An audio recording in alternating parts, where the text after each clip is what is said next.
I think Cece, you've been trying to ask a question for a while, and then it's Gregory. unless you had something, Chuck. I saw you came off mute for a moment. Yeah, I was just going to throw out to Malcolm and everyone else to sort of chew on for a while. You know, Russia has this ape of NATO, which is the Collective Security Treaty Organization. And that has got Russian satellites involved in it. Armenia, for example, Belarus, Kazakhstan, Kyrgyzstan, and Tajikistan.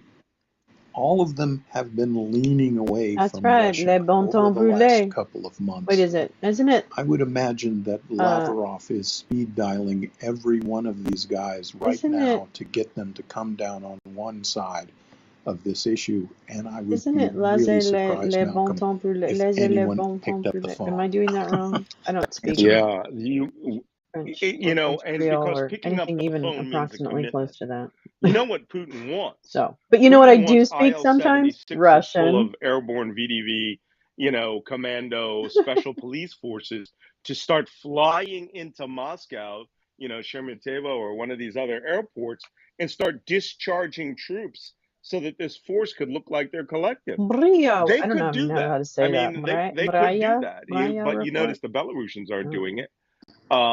The Belarusians actually could send a security force over to Moscow to assist. Everyone is hedging their bets because there could be a new leader in Moscow in no time. And every one of those not so democratically elected strongmen, at the very least, are going to say You to just get Putin like and or so many Lavrov, dumb what's people in when it you for look me at the now? Explorer. And I don't This is think there's trending. anything that could be in it for them right now. I see that widening sort of paralysis. The easiest thing to do is to whistle Dixie and watch this all unfold. And I think that's what everyone's going to do.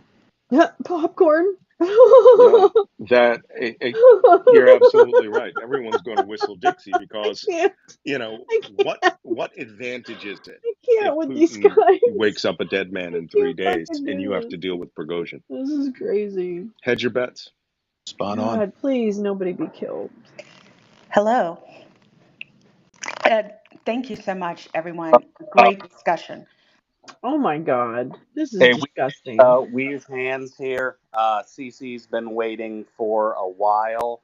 If you have something to add, please raise your hand.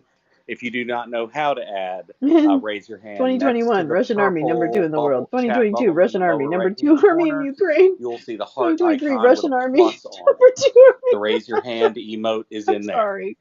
I'm gonna stop Cece. laughing. I'm in. Don't feel bad. I just It's learned to not. raise I'm my hand just. today. Maybe it's just hysterical laughter or something. I've been on But for years. I think I'm just tired. Happy Cuckoo for Cuckoo Puffs Day. I have 2 quick questions that are intimately related. So, but they're fast. That's the good news. Yehu does not hear. He would like that aspect. I was sad I didn't get to say hi to my friend Sarah. So what? Just while we've been talking here, there's advance units from Wagner who've reached the outskirts of Voronezh, to be precise.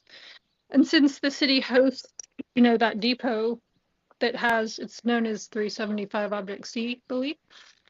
So Wagner has a nuclear weapon and Putin has nuclear weapon, MOD.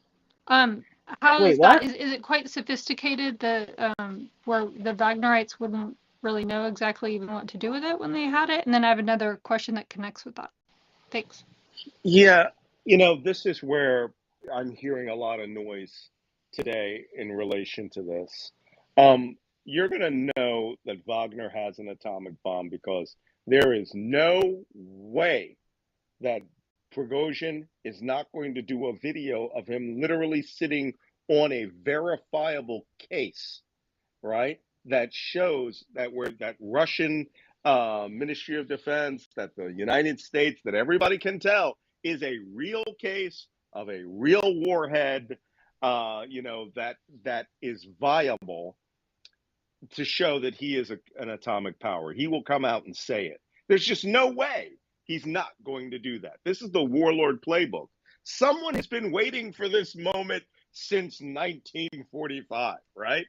To be an independent, you know, James Bond. They tried to steal 2 atomic bombs, right?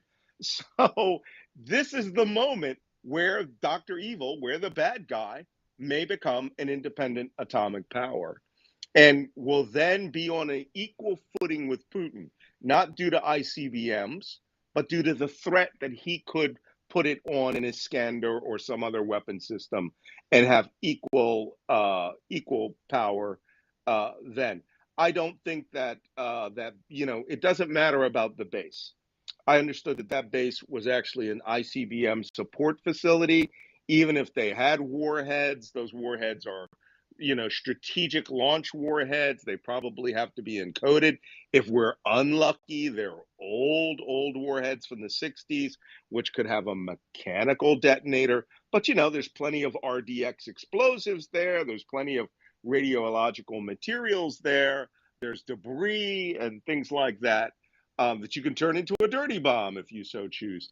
So it's really the missiles, the warheads that I'm concerned with that are down in Sevastopol and other places that would have been put onto the Caliber cruise missiles that were taken off of the Kinzhal missiles, where those warheads are, whether those commanders have come over to Prigozhin. That's the worry you're going Such to have over the attempts next would few be days. I we wrote warn about Western that in my countries Substack against article, how undertaking Putin attempts to dies. use Go domestic read Russian that again. situation It's to achieve their terrifying in the end, Russophobic goals. because if Such this attempts would be gets futile drawn and out will find and no Prigozhin resonance can either in figure out where Russia or Putin is, among and Putin's reasonable not near political a forces major abroad. body of people, It he could doesn't resolve matter, this issue fellas, with an because atomic you've done bomb. it to All right, yourselves. who's We in don't charge of have to Russia? A do very small anything, one, and there's but nothing you don't know. Russophobic about it. Yeah, We I, love the I'll Russian jump in people and with say I every don't think it's fiber of our being. You, on the other hand, are really, really, but really I think dumb. it's clear So that there's what's that. interesting about why There's Prigozhin chose that. now to kick off, it demonstrates just how weak the Russian system always was. So I mean, there are many, many smarter people than me who said that, if the Russian army or Prigozhin will mutiny, or if the segments of the Russian military will peel off. Remember, there are other oligarchs with other Boy, they're PMCs. really going to push It would this, happen once I'm telling a you right military now. defeat for Russia was painfully obvious in Ukraine. It would happen when Crimea was isolated and all of Ukraine was liberated. Anti-Putin Russian volunteer Just the mere commander Dennis threat of Nidikin Ukraine publishes punching his through these thoughts. Now, this Russian guy's pretty defensive lines was reliable, enough I think. to scare the rest of the Yeah. Russians and realize, we're done and we're going to do something about it. I think that's an important fact. Well, What do you in think, Bob? Russian. Yeah, it's worth discussing, but I want to get back to that point about the bomb. It's not about them deploying the bomb. It's about both sides possessing the bomb. Осталось With the есть threat большое of количество deployment. симпатизантов, And сторонников that's what will русского make this добровольческого battle a корпуса. real civil war. Я Putin's призвал not going to всех do их anything, but начать chemical активные weapons действия, то есть on the table. акты So what if гражданского Prigozhin gets сопротивления, chemical weapons facilities? то есть поджигать Artillery машины shells, things сотрудников like МВД, портить их that. имущество This каким-то puts образом. us Да, in a если наши completely действия different world. помогут No one has Евгению ever Викторовичу been в его anywhere near this in миссии terms of a civil свержения war. путинского режима, хорошо. Почему нет? В данный Evgeny момент that he's talking наверное, about создать is для бойцов РДК Prigozhin. теперь Hey, Украины, you heard по it? сути дела, Hey, you с heard 3 it? часов ночи наступил режим полной боевой готовности. Нам уже приходят вести о том, что оставляют позиции бойцы, просто покидают. Hey, everybody. Good afternoon. It's the day's moving so fast. No wonder I'm hungry. It's already way afternoon. Good to hear you all. Good to hear you, Malcolm, on in this space. I heard you a little bit on the other one as well. Quite the challenge dealing with some of those folks. I wanted to start mentioning a couple of news items I saw. There's, we don't talk about it too much on the space, from Russian Telegram channels of Ukrainian tanks crossing the Dnipro. There's reports that all flights out of Moscow are sold out. So there's all kinds of things going on now.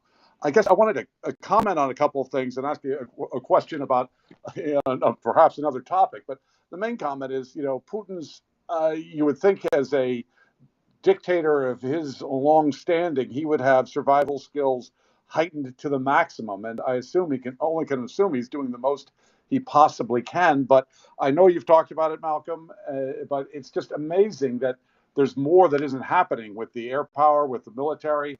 That these actions have not started faster because the Wagner forces are moving ever closer to Moscow, along with there's reports of Wagner personnel having been dispersed across Moscow over the last several months that are just waiting for the column to arrive. So there's really, I'm still amazed that more hasn't happened to interdict and stop this, either in the South or the North. And I guess that's part of all the planning by the Wagner team to do that. The 6 main hours topic, and ago. sorry, I love your Putin comments today, on all Russia is that, waging but a tough struggle the for its main thing I future, did want to repelling bring the up aggression regarding of the neo-Nazis and threats their of nuclear patrons. weapons, Ooh. and I have Any fears internal that revolt some is a leaders deadly in the threat West to our may, statehood. Our actions to defend the decide, fatherland from oh, this gee, threat we will be better harsh. try to Very interesting. buttress in some way or prop up or help in some way Very interesting. the leader that we know, i.e. Putin. And I think it's important that we all keep harping on the fact I don't that think he's doing this. this guy has Okay, already come on now. improvised the Let's slow Kakhovka down. Dam This is into the a stuff that's level of so mass bad. destruction. He's got That's the what's so Zaporizhia bad. nuclear power plant mined. And then this What is that? regime has had an I took what that incredible was. level Sorry. of nuclear threats that never existed in the past from Soviet regimes. I tried looking at history on past Russian threats and found these great Just the articles news. that I don't talked know if about just the 6 news threats is a good. between I don't think it is. I always 1952 forget. and 1973. So what we've witnessed in the last year has been unprecedented coming out of Russia and from the former Soviet Empire. So that sort of level of threats is something that I think is tremendously bad. And just basically, to anyone, and I wanted to hear your thoughts. Okay. Yeah, let's get to that question, Greg. Let's land that plane. Yeah. Go ahead. Oh yeah, anyone who's saying, gee, we don't want nukes to fall in the hands of a madman like Prigozhin. I mean, what about the madman with mining the Zaporizhia nuclear power plant, and he has all kinds of people on the media and in their academe talking about nuclear war. So, we've already got a madman threatening nuclear weapons. So what have we got to lose as a planet? Well, this one actually doesn't have any sense of diplomacy, though, and at the least Russians Putin has have done been this to exposed to themselves. They've diplomacy. spent the last year, when they So started I don't seeing agree them with that. lose the Battle There of are Kiev, different types of started madmen. throwing around Believe nuclear me. threats all over the West. Just yesterday, Different last night, degrees of Soloviev madness. was actually threatening the West. We should nuke Poland. We should do this. I want to see if that guy shows up in Turkey. Right? I wish I could make the all of screen these of the people who are space bigger so that you these could see who's advocates speaking at all for this times, but war, I'm who were throwing so I'm casually around the terms of nuclear weapons, well, may I could now, show in fact, be captions. faced with their own, Let me put captions up, rhetoric guys. in their face. I wonder if that helps. Absolutely. There's a video of Soloviev driving out of town. Driving. By the way. He needs to do Let's get to Geechee. those other hands. All right, let's go to Diamond, then the Corporal. Go ahead. Hello, thank you so Okay, much. children, Great come on now. conversation. I kind of want to bring it home to U.S. politics. What do you think the fallout is going to be for us here in the United States? I think Joe Biden and his coalition has been amazing. They've been steady. They've been steadfast. They know exactly what they wanted to do and how they wanted to do it. But what do we see now that the situation in Russia is changing by the hour? What do we see happening for us moving forward as the United States? Well, all right, Malcolm, what's going on in the States? Yeah, well, with regards to the States, it's going to be a wait and see situation. And I tweeted a little earlier about some of the things that might fall in line. But here, someone commented on one of the things that I had said and made a joke that I wouldn't be surprised to I actually remember see that happen. too, And and it I said, studied Russia Fox in the News will 80s. I report mean, that I was Trump in has ended the Moscow in war in Ukraine 1984, for and Mike Christ's the My sake. Pillow So guy is now being I installed as head remember of a the lot state about how we in the felt about region. Russia So in the Aviate in the days. Blue put that out. It's I weird. would It's all not be weird. surprised in seeing the bending of reality Gorbachev by changed the everything. right in the United States, Gorbachev who fucking have been changed living everything. in a fantasy world, in a He pissed completely people off different, made-up really world, bad. in such a way that every statement we see now, they are going into paroxysms almost as much as the pro-Putin Telegram channels and the Tara Reads of the world, to have to, fall back on what they think is actually occurring out there.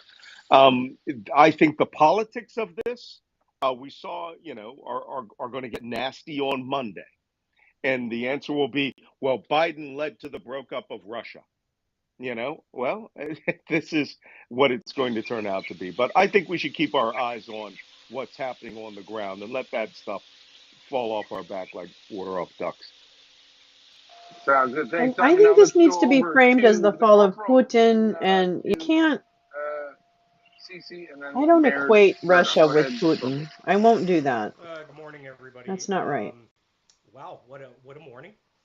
I love going into some of the other Vatnik spaces because it's utter chaos. They're eating themselves alive, and it's a thing of beauty. I have a question regarding it's all well and good, but it's nice watching what's going on in Russia. But is there any correlation with what's going on in Russia and what's happening on the front right now? Has there been any like slowness in the fires and whatnot? Costco, you got a hot mic there, buddy. You know, has anybody backed down, or is it like business as usual along the front? Yeah, I just spoke to my unit that had, and which is a GER team that's out in the Bakhmut area. The shooting hasn't stopped. But I did make this prediction this morning. I said if the mutiny accelerates, expect the first signs of the cracking of the Russian forces in Ukraine to be Russian task group commanders calling for Ukrainians to give them localized ceasefires in preparation for departure.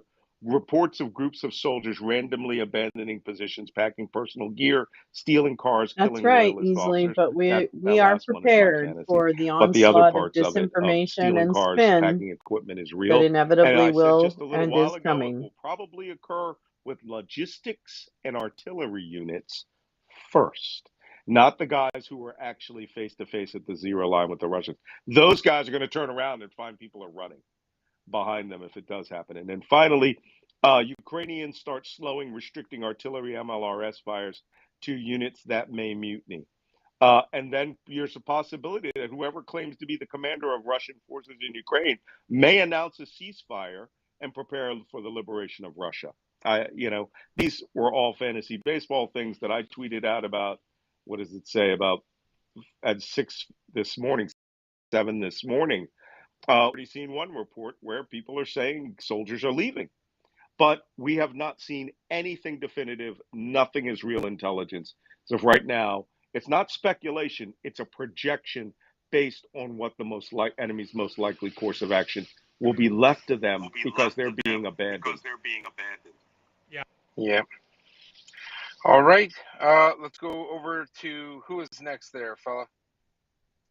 I think it was Mayor, then Cece, then Costco. Hey, thanks for having me on, and thanks, Malcolm and everybody, for having this conversation. It's fascinating and crazy times. Absolutely. It's nice to see the chaos in some ways and scary in others. I'm just curious. We're sort of waiting to hear with everybody else what's going to be happening on the front lines. And I appreciate, Malcolm, your assessment that the encouragement of people going backwards on their own volition would obviously be a great scenario. I'm wondering if anybody has any sense of Prigozhin's loyalties. I know there's a couple of oligarchs and things in Russia that probably have his back. But is there any sense from any of the the people in the Duma, anybody in the political realm that might be willing to stand up and actually support him to This create was a my question wider yesterday. breadth of support? What is his political and Prigozhin or oligarch Putin? capital Prigozhin. right now? I think everybody's currently hiding behind Putin. But do you think there's any sense that there's anybody in that political realm? I mean, it's pretty weak, obviously, outside of the presidency in Russia. But if there was a block of anybody you think that might be supporting Prigozhin in this? I suspect, and I base this on my vast experience in the Middle East, or I've actually seen people run. Um, I suspect that what's happening here, and why you don't hear anything out of people in the Duma, with the exception of maybe one or two of the most ardent supporters of Vladimir Putin, is because they are too busy packing, and they don't have time to tweet when they're trying to get their executive jet to take them to Istanbul. So, although Bodrum appears to be the big place for people to jet away, that's more true than not. Everyone is hedging their bets here. Hopsy made it very clear a little earlier that this is why the Russian Air Force isn't flying out there. No one wants to be that guy. And so if you're in the Duma, And whatever you say, whether you're loyal to Putin or loyal to Prigozhin or just waiting in between, one of them is going to get you the noose. I predicted this morning that Prigozhin is going to be magnanimous. He is only going Oh, to write that execute down. military leaders. But Write that anyone that down. turns this into a real civil war, I think he's going to go full Stalin on them. Wives, kids, dogs. So this could let's get hope very not. bloody. Yeah, We say we hope not, but this yeah. guy's harder than Putin. Oh Let's be yeah. frank. Yeah, sure. I mean, the sledgehammer might have given it away. I still think that what I want to focus on something else because it really speaks to Ukraine's strength, and I'm not I don't care if I'm kicking the concept of the Ruski Mir while it's down, but we kind of are. This really speaks to the fragility and of the Russian state, of the political ruling class, of the there are many. And I think the best academics, bar none, are those academics that come from Russia or Ukraine or Eastern Europe that live in America or grew up in the States, and they've been saying it, and they tell you, and they have people that disagree with them. Usually people like Mearsheimer and this Douglas, Granger, goofball cavalry officer from the States, saying things like Russia is just like, you don't understand how strong it is. It's so powerful. And yet you have all these other people who have that lived experience, Malcolm, and you've seen it. So this is really a mafia clans that comprise the state, and it's very hard for the Western mind to understand that. They go, come on, that's crazy. You're just saying that because you hate Putin. You're just saying that because you hate the Soviet Union. That is what the Soviet Union descended and evolved into. And we're seeing it because you've got everyone is their own king and their own fiefdom. You've got unit commanders on the front. What will they do? Well, do they, as you said, Malcolm, does that colonel go, do I make a choice here? Do I have to say I like Putin or do I have to pretend I like Prigozhin? I don't really care. I just don't want to die. And what do we do with our troops? Do we go somewhere? There is no such thing as predicting anything moving. We can make projections, we can make speculations Yeah, that's moving true. forward, They and are the chances are packing that a and bunch of them grabbing will be right. anything they But the can, any reality is gold there are bars just they so many have. damn variables at play here.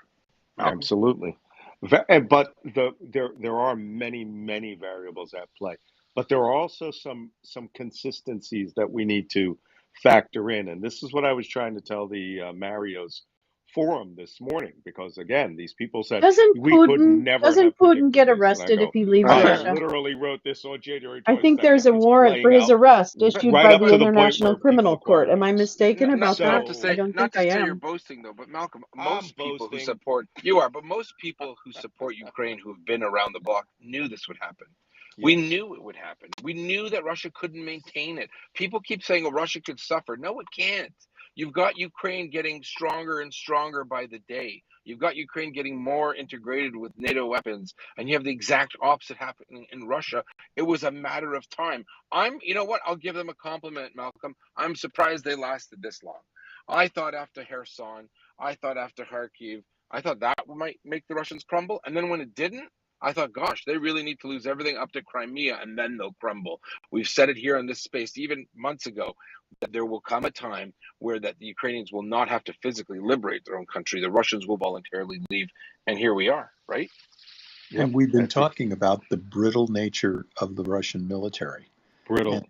And it's decreasing combat effectiveness and it's plummeting morale. And now, we're seeing, I'm just going to stand here at this roadblock and watch this convoy roll by, and I don't have to do anything. So it is, Malcolm, it's fascinating. And offline, you and I have probably been at every major coup in at least the last 25 years, and this one is totally unique. If you could answer this question, Malcolm, this is something up your alley. So I mentioned an example of let's say a BTG commander, a colonel, so and so Borisov sitting somewhere in Ukraine. Who's safe? where on that ladder? Like, do you have to be a division commander? Like, This is a great Prigozhin's not question. going to go kill This is a BTG commanders great in Ukraine. fucking But question. who is it? Unit based? Is it effects based? Is it someone who's in control of a regiment of artillery if they don't listen? But I don't care if a BTG commander listens. Or is it going to be limited to very, very high brass? Right? Is it going to just be Shoigu and maybe 10 other people, or would it be a Stalinist purge? What do you think? Like, I'm totally. It's more of an intelligence question. Who's a risk to Prigozhin? Yeah, I think it's completely at the general staff level. I think Prigozhin needs that army unified as possible. I think I use I think a lot today. I project that once he is in the Kremlin, once he is in Moscow, he will declare himself the leader of Russia. He may not have control of the nuclear arsenal, but then those army commanders can say, all right, the corps commander, the theater commander down there in the south that's already been seen with him on videos, the commanders in the Rostov-on-Don area of the Southern Military District headquarters can say, I am responding to the authority that controls the Kremlin, as opposed to a guy who takes a small private jet or Where takes is his Shoigu? entourage to St. Petersburg, Where right? Whoever is controls Moscow controls Shoigu? that army. And they can Incredible. rightfully say, oh, we have been ordered to stand down for 24 hours. Prigozhin himself will call Zelensky. But I Yeah. suspect that in the next 24 hours, Zelensky himself may say, we are going to take an operational pause. But that won't happen till someone is flying Wagner's flag over the onion domes. Let's go to Cece was eager with her last question there. So let's go to Cece for that, and then we're going to keep going. Well, they just kind of connect. So my question is this. So it seems like it's this shining and gleaming window of opportunity right now for Georgia, who's currently spilling blood and have been oppressed for a very long time by Russia and controlled, and Belarus, right? So this just seems like this, who knows how it's going to shake down in the pachinko Another game of great life right now call with out. all these fools. But doesn't this right now seem like, for example, the opposition leader Svetlana Tikhonovskaya was just, I don't know if you saw, she addressed the Belarusian security forces. Don't you think this is the just ultimate opportunity right now before anything gels? And what about the nukes in Belarus? Something interesting happened here in the last in the last half an hour, and that is 4 Ilyushin 76 cargo planes. They are analogous to the old American C-141, but they have landed at an air base in Belarus, and I suspect that they may be bringing some of their toys home. Malcolm? Yeah, I absolutely agree with you. I mean, first off, any mass movement of aircraft, that is called an intelligence indicator. And in this case, to me, it would be an unambiguous intelligence indicator. I can't say how. I would be looking out for links of national command and control that would have gone to that transport base, that would have had them have special handling equipment, and they suddenly fly into Belarus, and I would be getting drones and satellites and all sorts of stuff, looking to see if there was a special weapons transfer. We, the United States, NATO, we need to know that right now. Okay? Another thing is, if you see one of those WC-135 nuclear sniffers take off out of England in the next day, it means we're looking for trace elements of weapons lockers that have been opened up. We actually have the capacity to smell, spare particles of atomic bombs. That's what we claim, but they actually, can tell which reactors are doing what and which weapons are where in some respects. So these are the sort of things that we, the United States and NATO, we absolutely need to know. But 4 IL-76s, mass movement, right? They're You talking got mass it. movement of heavy equipment. Good one. You Keep passing those things to me. I love those. Yeah, you got it, Malcolm. Strategic transports do not grow on trees, and Yep. that is a major Yehuda, you point. saw the connection issue. All right, yeah, Malcolm. They don't grow on trees, and let's go to a fella, and then Richard. Go ahead. Hey guys, just want to take a quick moment to reflect on just the work of the Ukrainian military to provide such a bulwark and provide the impetus for this situation that's unfolding now. That these people have looked at the Ukrainian military, got tired of fighting them, and said, you know what, it'd be easier to turn around and fight our own people. And so I just wanted to offer that reflection for a moment, and then. Lukashenko is like, okay, Just as Jan. That's what I want to say to we're starting to see Lukashenko. like a Sit down, couple Jan. reports here and there about Take a minute. the acceleration of the Belarusian counteroffensive on the presidents have Ukrainian side. talks with Do you think Prigozhin that today. this is Lukashenko kind says of a moment stop the movement of they're armed looking persons in the for? They're territory getting their de facto to media take further blackout. steps to de-escalate. I don't know. That's a complete rumor. And yeah, I just want to leave it there. Thanks.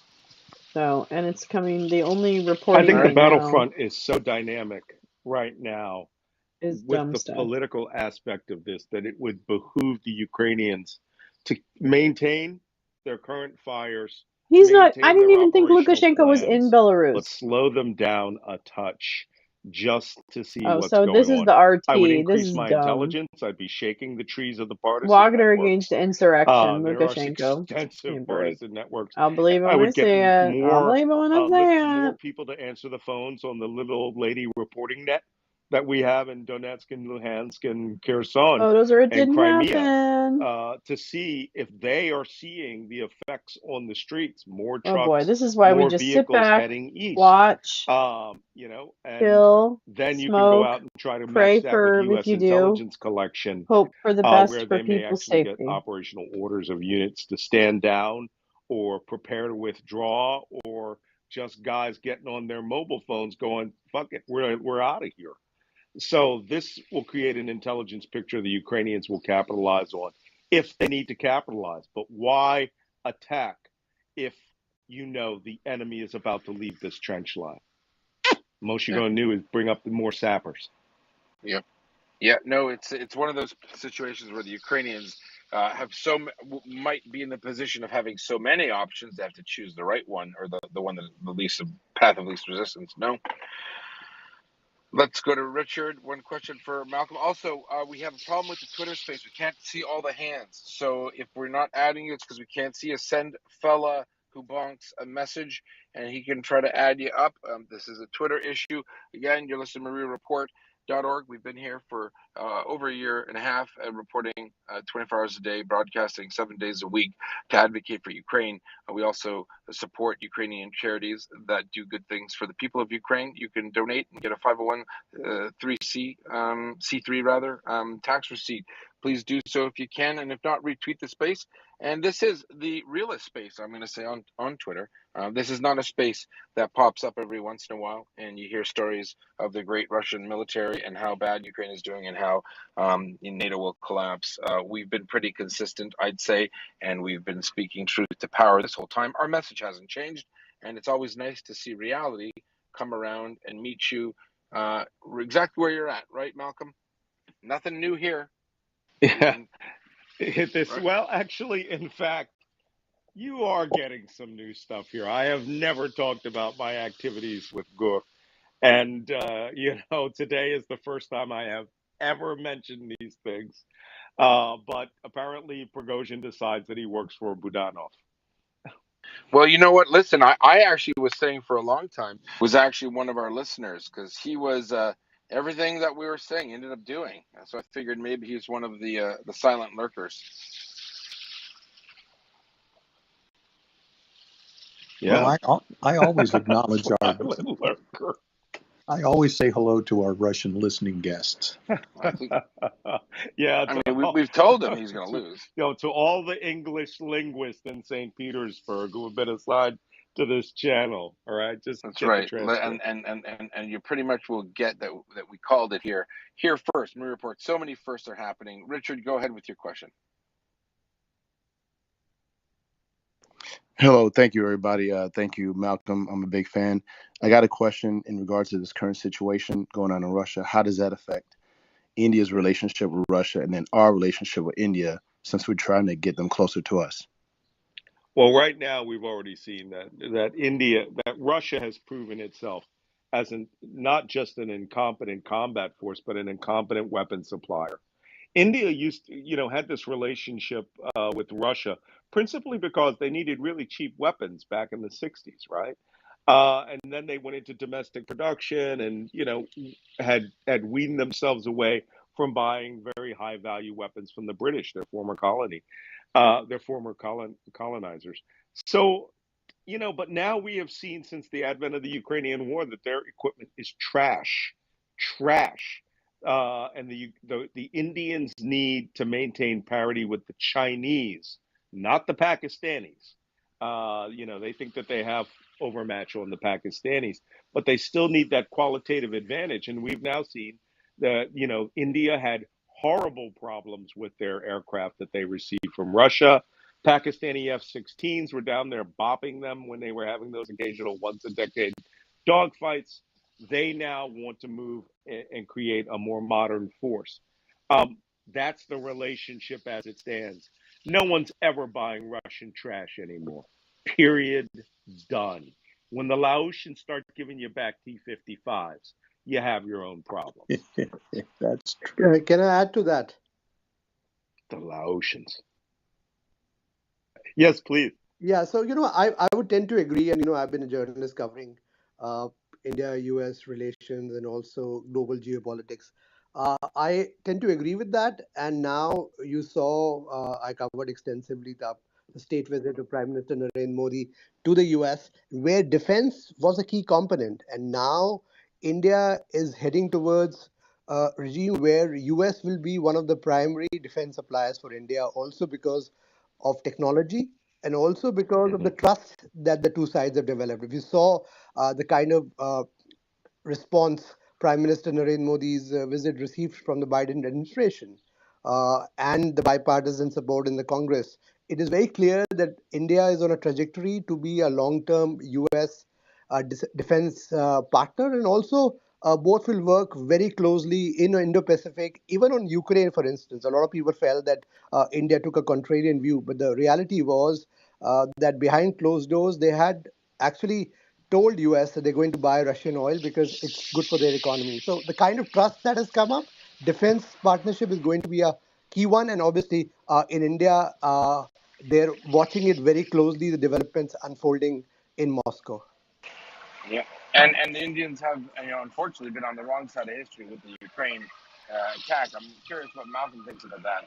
They've been supplying, a lot of humanitarian assistance, but they had a challenge because obviously they couldn't have overnight snapped the defense ties with Russia, because a lot of equipment, especially as you mentioned from the earlier times, is Russian equipment which cannot be replaced overnight. But now the US is offering them transfer of technology. If you see, GE is going to transfer technology for engines, so that was going to change. No, I think what I'm saying is that India is a billion person country here, and a lot of people expected more from India, not just humanitarian support, but India could have brought a lot more to bear on Russia, and unfortunately didn't. Remember, they were the first to line up to buy the oil, and so hopefully they've seen the writing on the wall and corrected their ways, and they should probably desire to be on the right side of history. Malcolm, what do you think?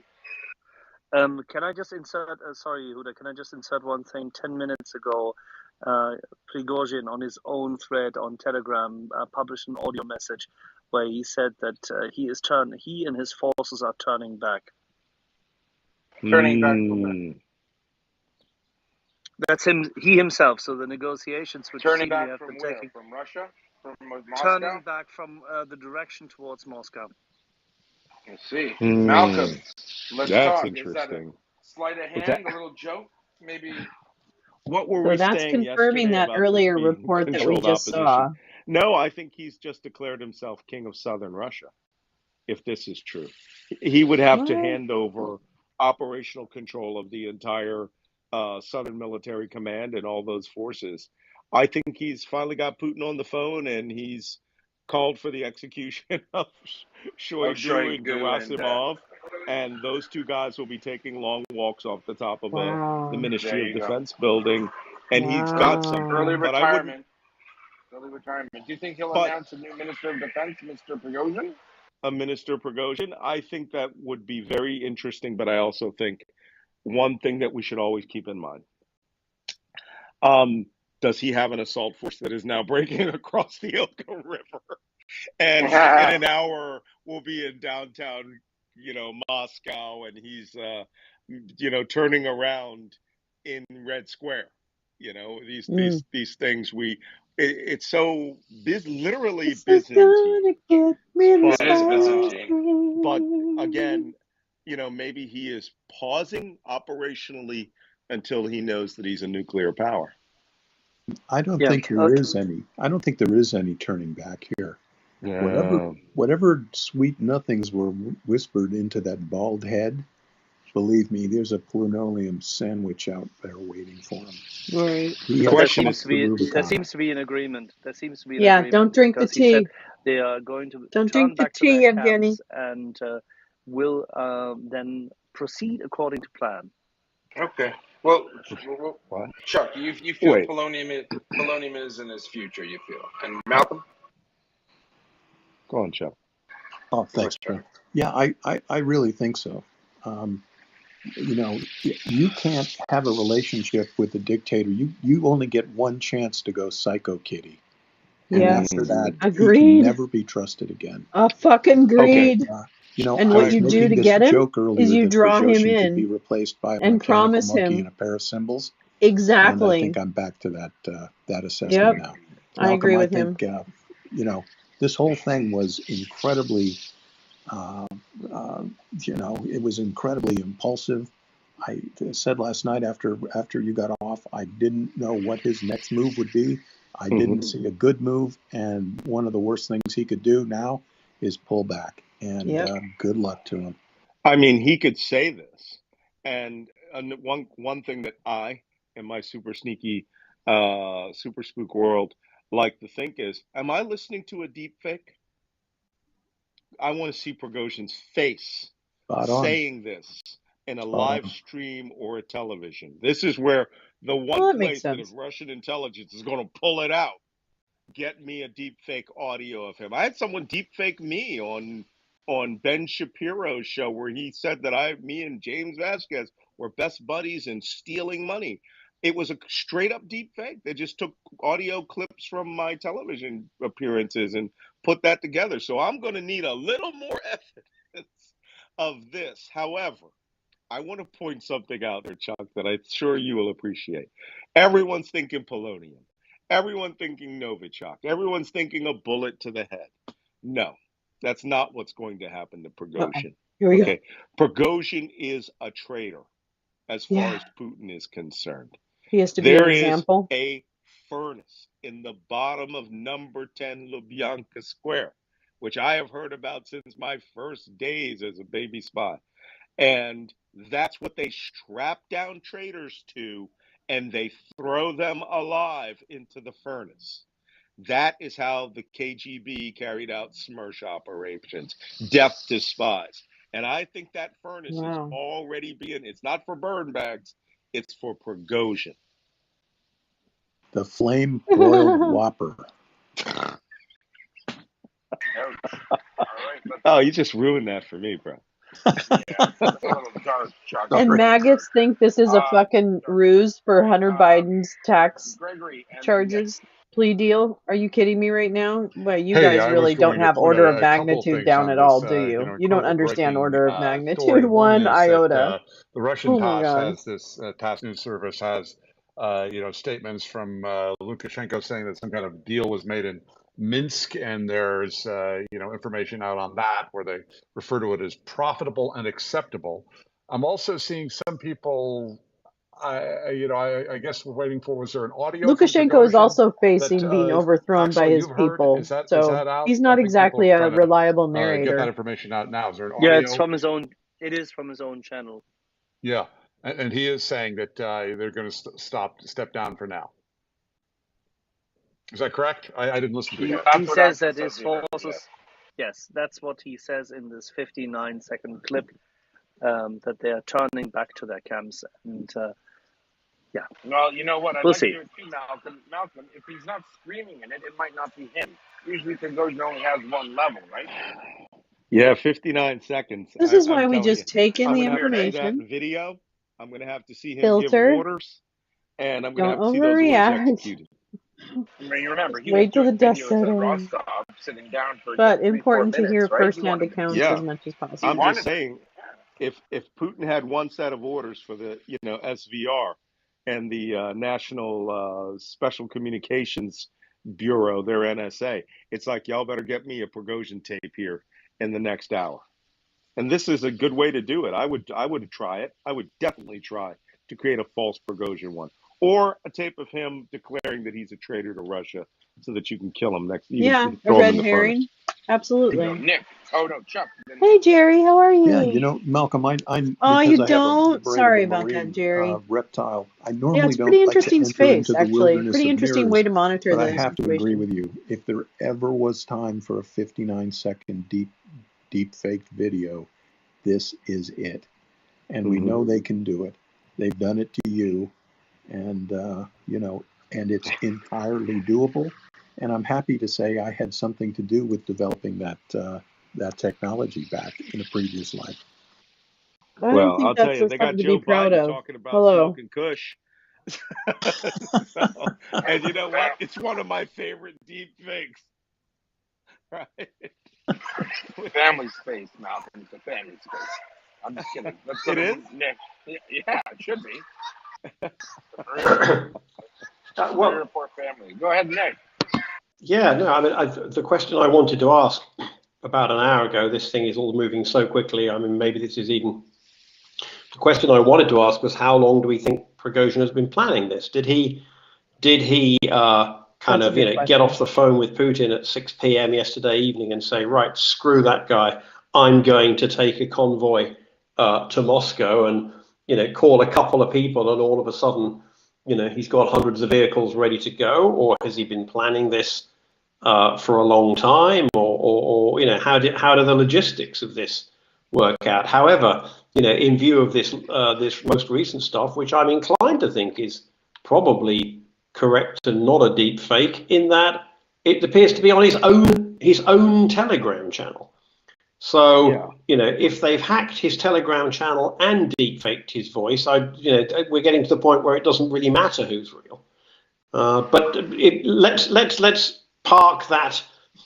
Let's pretend I asked this question an hour ago. How long ago do you think all this was planned, or and stuff being put in place? And how, if it was a decent time ago, how did it not leak out? Because the Russians were clearly taken massively by surprise. Unless, again, the entire thing is being staged, not just by Putin and Prigozhin, but for all we know, the Rothschilds, George Soros, Bill Gates, and Carl Schwab. All Yeah, the right. Klaus usual Schwab. suspects. Yeah. Charles Schwab. The broker. I don't want to even delve back into that. I have seen these guys operationally move a large quantity of manpower, equipment, and weapons in a certain way. What was given in exchange for this video or this audio tape, if it's real? Did Putin quietly agree to step down? No. Shoigu and Gerasimov are taking long walks off of tops of tall buildings. I would have to see those dead bodies first. So I don't think Prigozhin's the kind of guy to just walk away from this. But he is erratic. So we really should be skeptical on all sides, but we should be ready for this thing to continue as well. And as for the planning, I think we all disagree. I think it's a long time in. I think Yeah. Malcolm thinks it, and I think Chuck thinks it was spontaneous. I think it was well planned. That's me. At least March. At least as early as March. I think his walk through the dead bodies put the zap on his mind. When he criticized Dedushka, when he criticized grandfather, that's the speech I said. Something ain't right. And you know what? I said it was impulsive, and I think that that alleged friendly fire incident that occurred yesterday, I think that finally tripped him off the line. But that increasingly erratic, unstable tendency has been going on, since the Bakhmut dead body speech. Yeah, but Chuck, I think that artillery attack, which wasn't the greatest, I really think that that's one of the few things he may have staged. It could be. It absolutely could be. I've seen you have too, Malcolm. I have seen so many artillery strikes that who knows where they came from and to what purpose they were launched. And that's true. Well, friendly fire's not. They looked a little hokey. You saw some weird. It looked like a little barbecue fire in the background. It looked a little strange. I'm going to give you that, Malcolm. It's like they all need a precipitating event to wake up for breakfast and go do PT. I mean, Russians just have a weird way of doing business. It's like their calling card. Nick. Yeah, the slightly disappointing thing, if this does turn out to be true and Wagner is standing down, is that absolutely every conspiracy theorist will claim to have been proved right.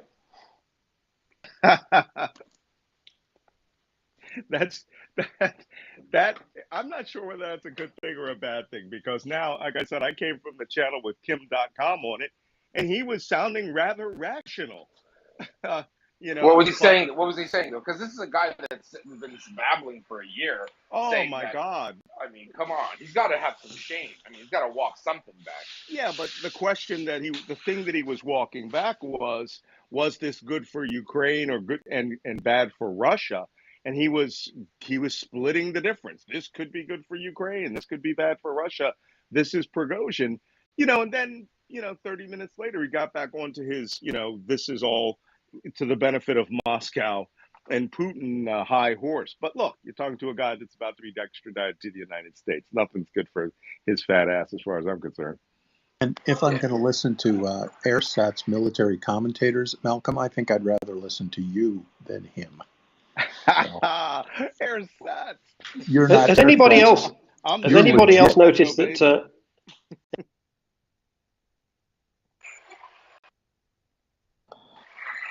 Sorry, go ahead. Repeat that question. I was going to say, has anyone else noticed that Kim.com's avatar looks extremely like Kim Jong-un? I'm just wondering if the two Kims have ever been seen in the same room together. Good question. Yeah, it's not just that. They act a lot alike, too. I don't think that's I both funny. saw them both in Team America. I mean, he uses Kim Jong-un's likeness, and he's clearly making fun of his name by using it. Cheerleaders for Putin from day one. Kim.com is a horrible, well, as is Kim Jong-un, but objectively, they don't look alike. And so he's using someone's likeness. Let's get him on terms of service. Neo-Nazi Jewish presidents, killer On behalf of mosquitoes. Kim Jong-un. Sorry, eating Cheetos. The dumbest things you could hear coming out of a country, these cheerleaders heard, dressed it up, wrapped it up in a bow, and tried selling it to the world. And now the reality is, it's all wrong. It's all been a lie. Hey, Sable, this is welcome. a fragile, brittle regime, bent on genocide, can't keep itself together. In fact, I think an economist might come back and tell us the only reason why they were able to get this far was from $300 billion that they had left in foreign currency reserves, and that's why they were here. That's what I think. I don't know about you. War Doggo, question for Malcolm or Chuck? You just triggered joke in my mind. Putin shouting in the phone, Kim, immediately, I need weapons. Oh, no, sorry, I apologize, it's the wrong Kim. That's good. Man, I don't understand those spaces because everyone in Mr. Waffle House's House of Insanity we just listened to some of they that don't have a space, and it is prediction that can insane. age beyond a week before looking completely asinine. They're just a bunch of bots And and when your sole Ignore them. military experience is your Call of Duty score, Oh my god, I tuned to you guys because I'm you're not supposed to be sure why serious. people Stop. listen to it, but the salt mining will be great. Okay, guys, if I can take a couple of more questions, I'm going to have to cut out at 1400. Sounds like a plan. Come on up. We got a question for Malcolm Nance. We got an answer for you. Greg, you always got a question. We got someone new to the panel, Misty. Not sure. Hey, hey guys, how's it going? Yeah, I have a question for Malcolm first, and then I just wanted to say something positive about the whole Terrible, Mike. Kosovo-Serbia thing because people there are a lot more Terrible. relaxed than what the media shows. But first, my question for Malcolm is, as an intelligence person, how do you expect the Russian psyops to play out in the next couple of weeks? Are we going to see a lot less bots on Twitter? Is there going to be like a lot less hatred about particular people groups? Will there be more since Prigozhin was responsible for a troll farm before? Like, how do you see some of this play out in that regard? You know, I've been quite disappointed with Russia's information warfare operations over the last year or so. You know, whatever is on the books that's playing in the Twitter spaces and other spaces, I don't think that they have to place much emphasis. They have so many free Western trolls now that Yep. yeah, CNN's Word. reporting they're turning around. Word But to they your have mother. so many free Oh, Western CNN trolls is now that reporting it. Russians, Interesting. internet research agency and special communications service, they don't have to do anything anymore.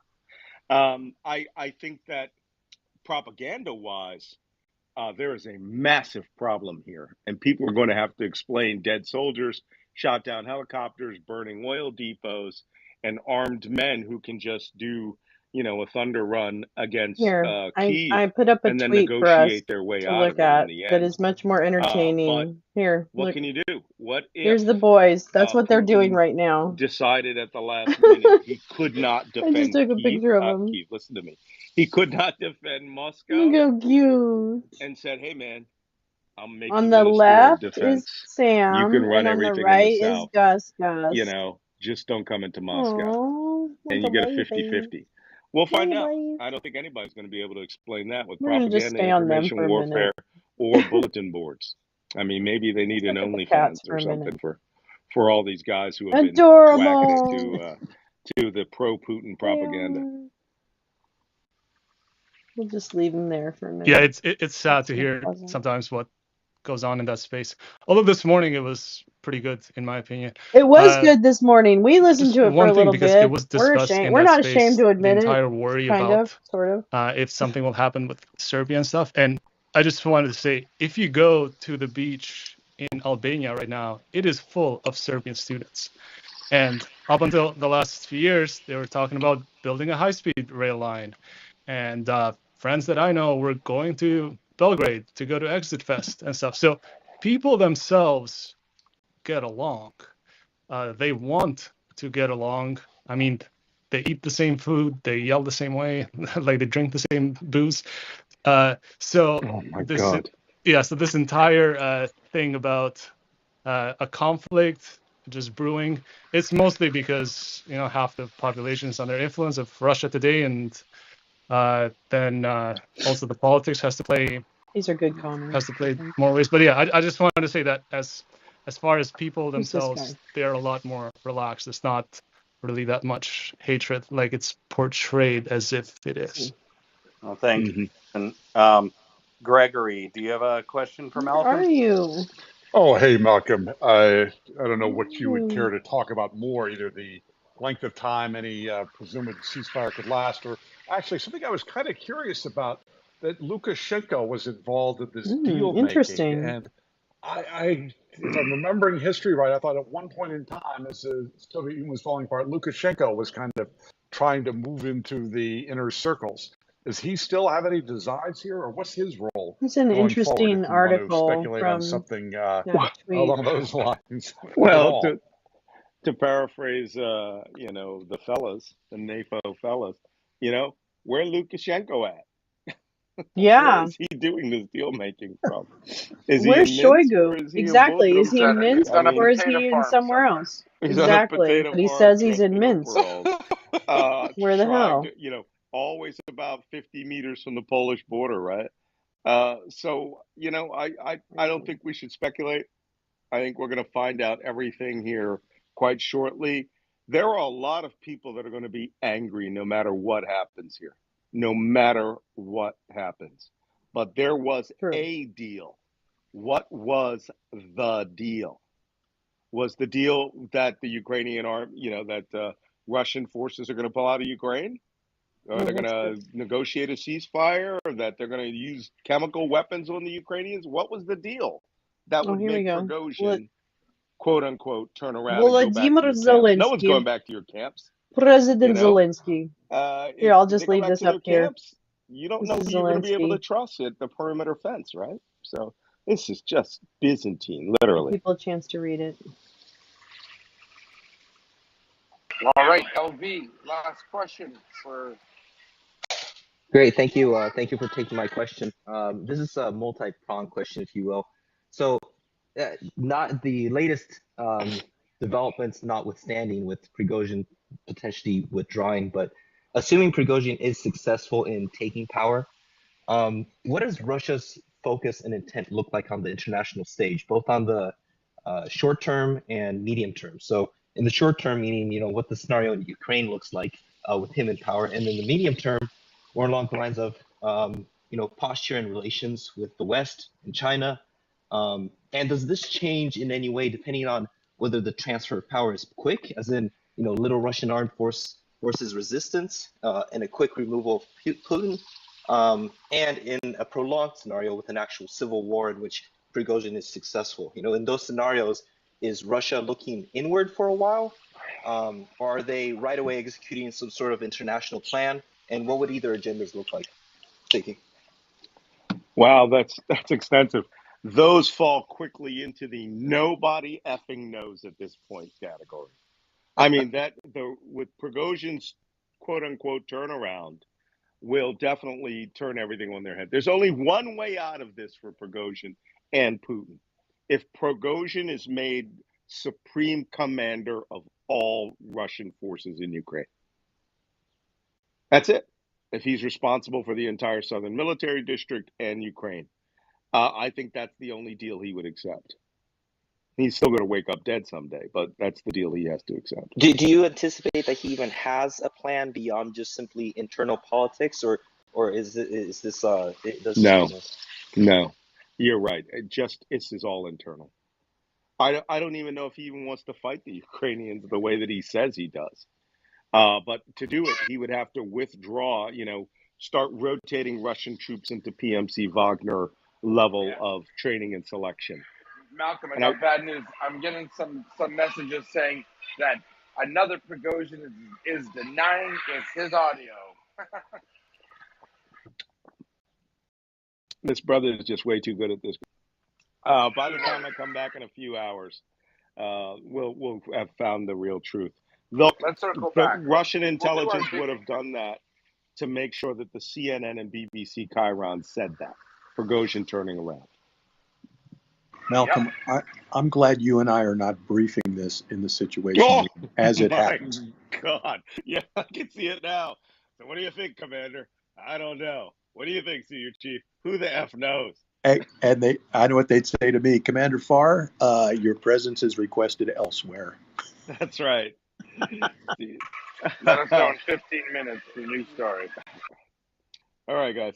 We'll talk to you in a few hours. Thanks, Malcolm. Thanks, Malcolm. See you, buddy. Bye. Chuck, you all right on your own here?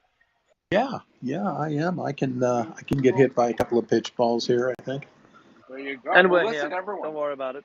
Please do check out Marie Report, our Twitter handle, and also the website, mariereport.org. We're helping Ukraine out, advocating, sharing the truth, and frankly, getting it right most of the time for 1.5 years, not unlike some of those other Kim.com channels where you hear silly talk and fantasy about the world of Russia that doesn't exist.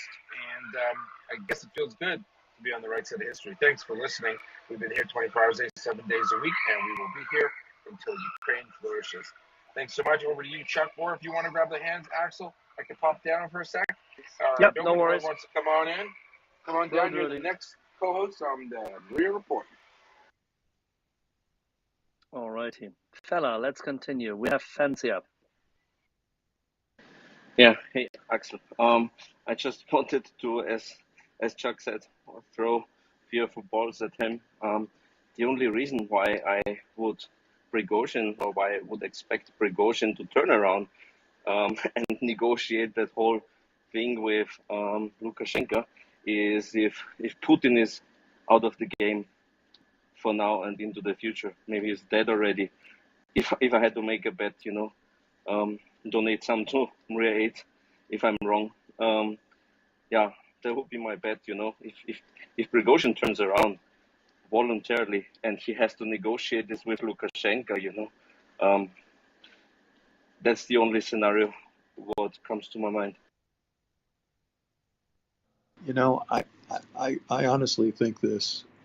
Whatever was whispered or promised or pledged to Prigozhin to get him to turn around, he's not going to get it, or he isn't going to have it for long.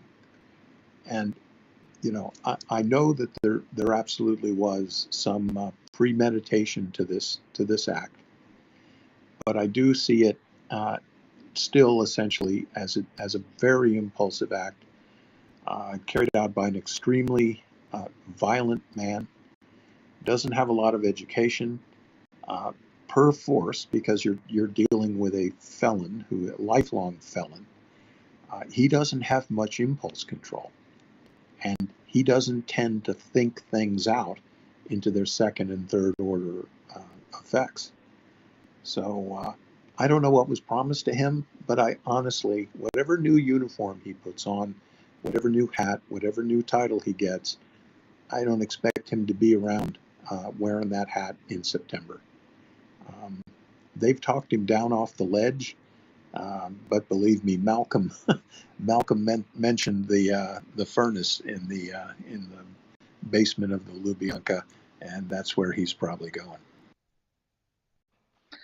Well, if not, he may not go there alone, or others might actually appear there earlier. It really could be. We talked about the door number 3 reaction that people have had. Do you fire into the Wagner vehicles as they approach? Do you jump in the back of the truck and head to Moscow? Or do you do the only one thing that is certain to preserve your life in the short and medium term, and that is to do nothing? And that's what everyone has done. And I think eventually Putin may start reaching down into the people who did nothing, and he may be selecting a few of them as well. But we'll have to see. Funny enough, in Russian history, this would not have been the first time that a boyar who has been first very loyal, then very frustrated, then reticent, and then turned against the Tsar, would have been bought off and then decapitated. History is replete with those examples. But it was interesting. One of our longtime listeners, Raver, last night brought up the point that this was a little bit like Napoleon breaking out of his exile in Elba and landing in France. But interestingly, Napoleon only lasted 100 days in his reinstatement, and that road led to Waterloo. And I said last night that I thought this was going to be the Wagner Waterloo. And, so what do we have now? Prigozhin has either turned back or is continuing towards Moscow. And you know what, folks? I think the results are going to be essentially equivalent. This is not going to go well for Prigozhin. And that's why I think this was at its heart an impulsive decision. I said last night, you look at where all the chess pieces are, and I don't see good moves for anyone. And I still don't think there's good moves for anybody or expedient moves left on the board.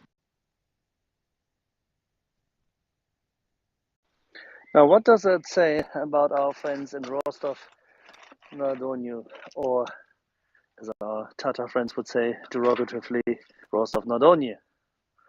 Chuck, they worked with them. We know these guys. Yeah, I don't know what to say. I There do. was a I know video it's last you, night Spot of Man. I know who Prigozhin you sitting are. on I the figured it out, I think, porch this of the morning. Southern Military Command But Center, and he yeah, was I have discoursing sympathy for the devil playing in your amicably head. with Uh-oh. Did you Russian send me a deputy DM or anything? minister Is of that what defense. that's all about? So I'll I have to don't know find what out. that means. Fine. And somebody's got some explaining to do in Moscow, but we'll just have to see. I mean, this is, Malcolm and I were joking. We've both seen a lot of coups d'etats, but there's never been this much on the table, right? There's always a point at which a tin pot dictator like Batista, pick a sub-Saharan dictator, that they will flee the country with as many But toys have we and also gold ever seen so much advanced prostitutes as they can telegraphing of stuff what on your their plans airplane are? and That's the whole split thing because the feels game very isn't worth the candle. oddly But this half-assed isn't a orchestrated, game and I'm just that not. I any really of these think I major need to players can wait walk away until from. there's far more There information is out no in the way for open. Putin to transition to a long retirement on the Black Sea. We've said it before. It's never going to happen. He has put too many people in the ground for that to happen. Prigozhin, who was trusted by Putin, remember what Putin said: stab in the back, betrayal of the fatherland. We know what Putin does to people he considers traitors. He gets them to swallow isotopes. He uses nerve gas on them, and Prigozhin has joined those ranks of the Skripals, of any other person who Putin considers a traitor. And no matter what has been promised to him, or if anything has been, it's over for Prigozhin. You only get to go Psycho Kitty one time. That's it. And this was his card. He played it, and we'll see where the chips are going to fall. So what you're saying is the only solution for Prigozhin to survive is Putin to be so utterly close to death or dead that he This could is gonna survive and be then so become strange. whatever I was kind in of St. military Petersburg commander when for we saw what it was he time for a believes change. is his designation. Oh That's yeah. hardly credible, Please is it? allow me to introduce Yeah, and myself.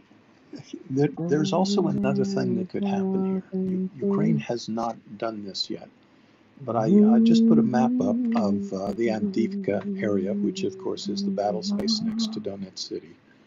I've got frontline sources who reported that the Ukrainian forces have actually made some advances there against the Opatani salient. Now, they're not big advances, but a coordinated attack did allow them to enter some Russian trench systems. This may be coincidental in the true Okay, here we meaning go. of the Got you. I word. got you, Dave. This happened during a point of confusion in the Russian My voice military. is And really just bad like today. those young Oh soldiers my who god. stand aside at the roadblock, I mean, we talked about this last Alright, night, let's try this. Axel. I said, when the sun comes up tomorrow morning, there's going to be a lot of Russian soldiers who Oh are god. not necessarily going to pick Sorry. Saturday morning to die on Hmm. because they don't know what's going on. And I don't see a long-term solution for Prigozhin in this. I truly don't. And the other thing I wanted to say is, there is a moment here.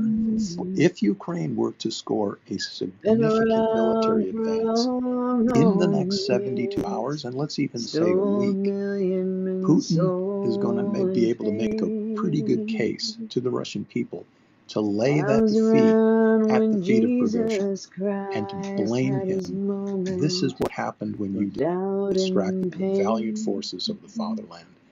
You committed this act. You acted out. You made our forces take their eye off the ball. And look what has happened to us in Ukraine. And Okay, then let's go full hog.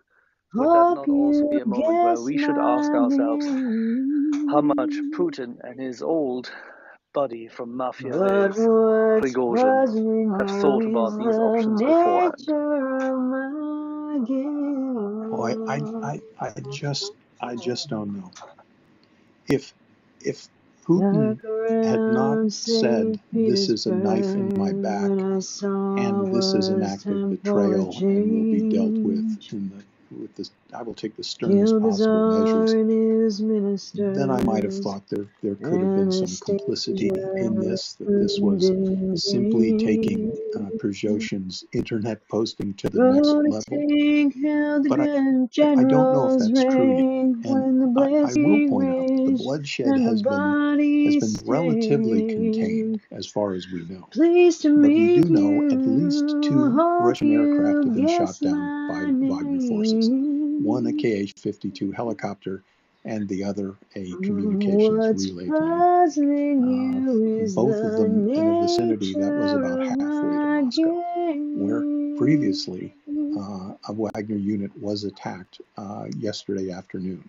Watched with So glee while your kings and the jury's queens still out. fought for But my money, and tenderly believe me, I've eaten a for lot the of crow, gods and I will they eat more. made. I'm still thinking this was an impulsive act, Find out who planned or killed the not planned, but still Kennedys when after predicated all on it the was limited you impulse and control of a me. very undereducated but Let very me cunning please fellow introduce who is myself. used to I'm a get what he man wants. of He is wealth used to and screaming in people's faces, cursing at them, taste. and having them I give laid him what he wants. traps for Whether that's a piece of your shipping troubadours company, who get whether he wants killed to take over before your they catering reach business, whether he wants this contract. That's the way Sunday. he's run his entire Pleased life. to meet And he you. screamed Hope and he you yelled and guess he my cursed out the Ministry of Defense, and then, name. frankly, was astounded But when they what's didn't give him what he puzzling wanted. you He is wanted the more ammunition. They nature said of no. my He game. called them MFers and everything else and traitors. Give me more arms. They said So no. if you meet me, See how he have didn't some make that courtesy, fundamental connection? have some This sympathy, is a young man who doesn't know how to and get along. some taste. And I think, folks, Use all he your overplayed his hand, well-learned and politeness, we'll see. or If he's I'll still around in lay September, I'll be your very soul surprised. to waste. Please Alrighty. keep Chuck, I'm trying to get David up. I don't know you. whether he can hear us or see us. Hope you David? guessed my Come I on, can. David. Yes, Hello there, you have an invite Chuck. on your There phone. you You are, can brother. just Good press to it. hear you. Yes, good to But see. Good to hear what's you. Anyway, this puzzling and is just as Press you, the the button on your phone. anyway, nature just of slow down, my Axel. Slow down. game. There's no rush. No rush. There is. I need to make a fire, Good David. I'm suggestion, sorry. David. Good suggestion. Because it is today the second day of the Midsummer Eve weekend. So, I David, welcome. can Good light a evening. fire under your bottom if you want there, Axel. Do you want me to do that? No need at all. I know that you're an explosives Frigo. expert, but I have Frigo managed to develops do window that films in the already. summer. Woohoo! And therefore, Yeah, the more than shashlik, likely. which we're going to do I today, don't is know. already set. Choose your own Oh adventure. I well, think there we are. Frigo's Right. on Well, right you now, go. huh? You do that. I've been. I've only just arrived at some friends. I'm at a magical house, looking at the sun going down, overlooking a beautiful view. So yes. So I've missed pretty much everything. I did get a little bit of news to hear that. Am I right to hear that Prigozhin No. has been bought off in some way, and his march on Moscow is turned round? Would that be correct?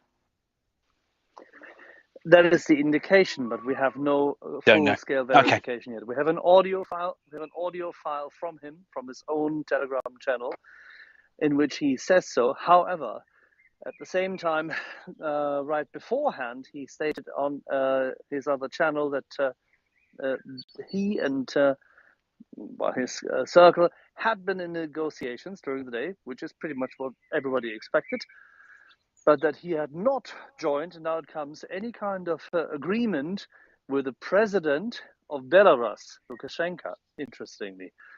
And therefore, he had everything which is being portrayed in the media is lies. Now, there were many different portrayals, many different reports in the media. However, then right after that comes this audio where he says that his troops were to be turning around, that they are 200 kilometers close to Moscow, and now blood could be spilled, and they would decide to go into and disband into their field camps, and then work according to plan. We do not know. We're waiting. It's fog of war, and as Chuck quite rightly said, we shall await or as you would have said yesterday, David, contact, wait out.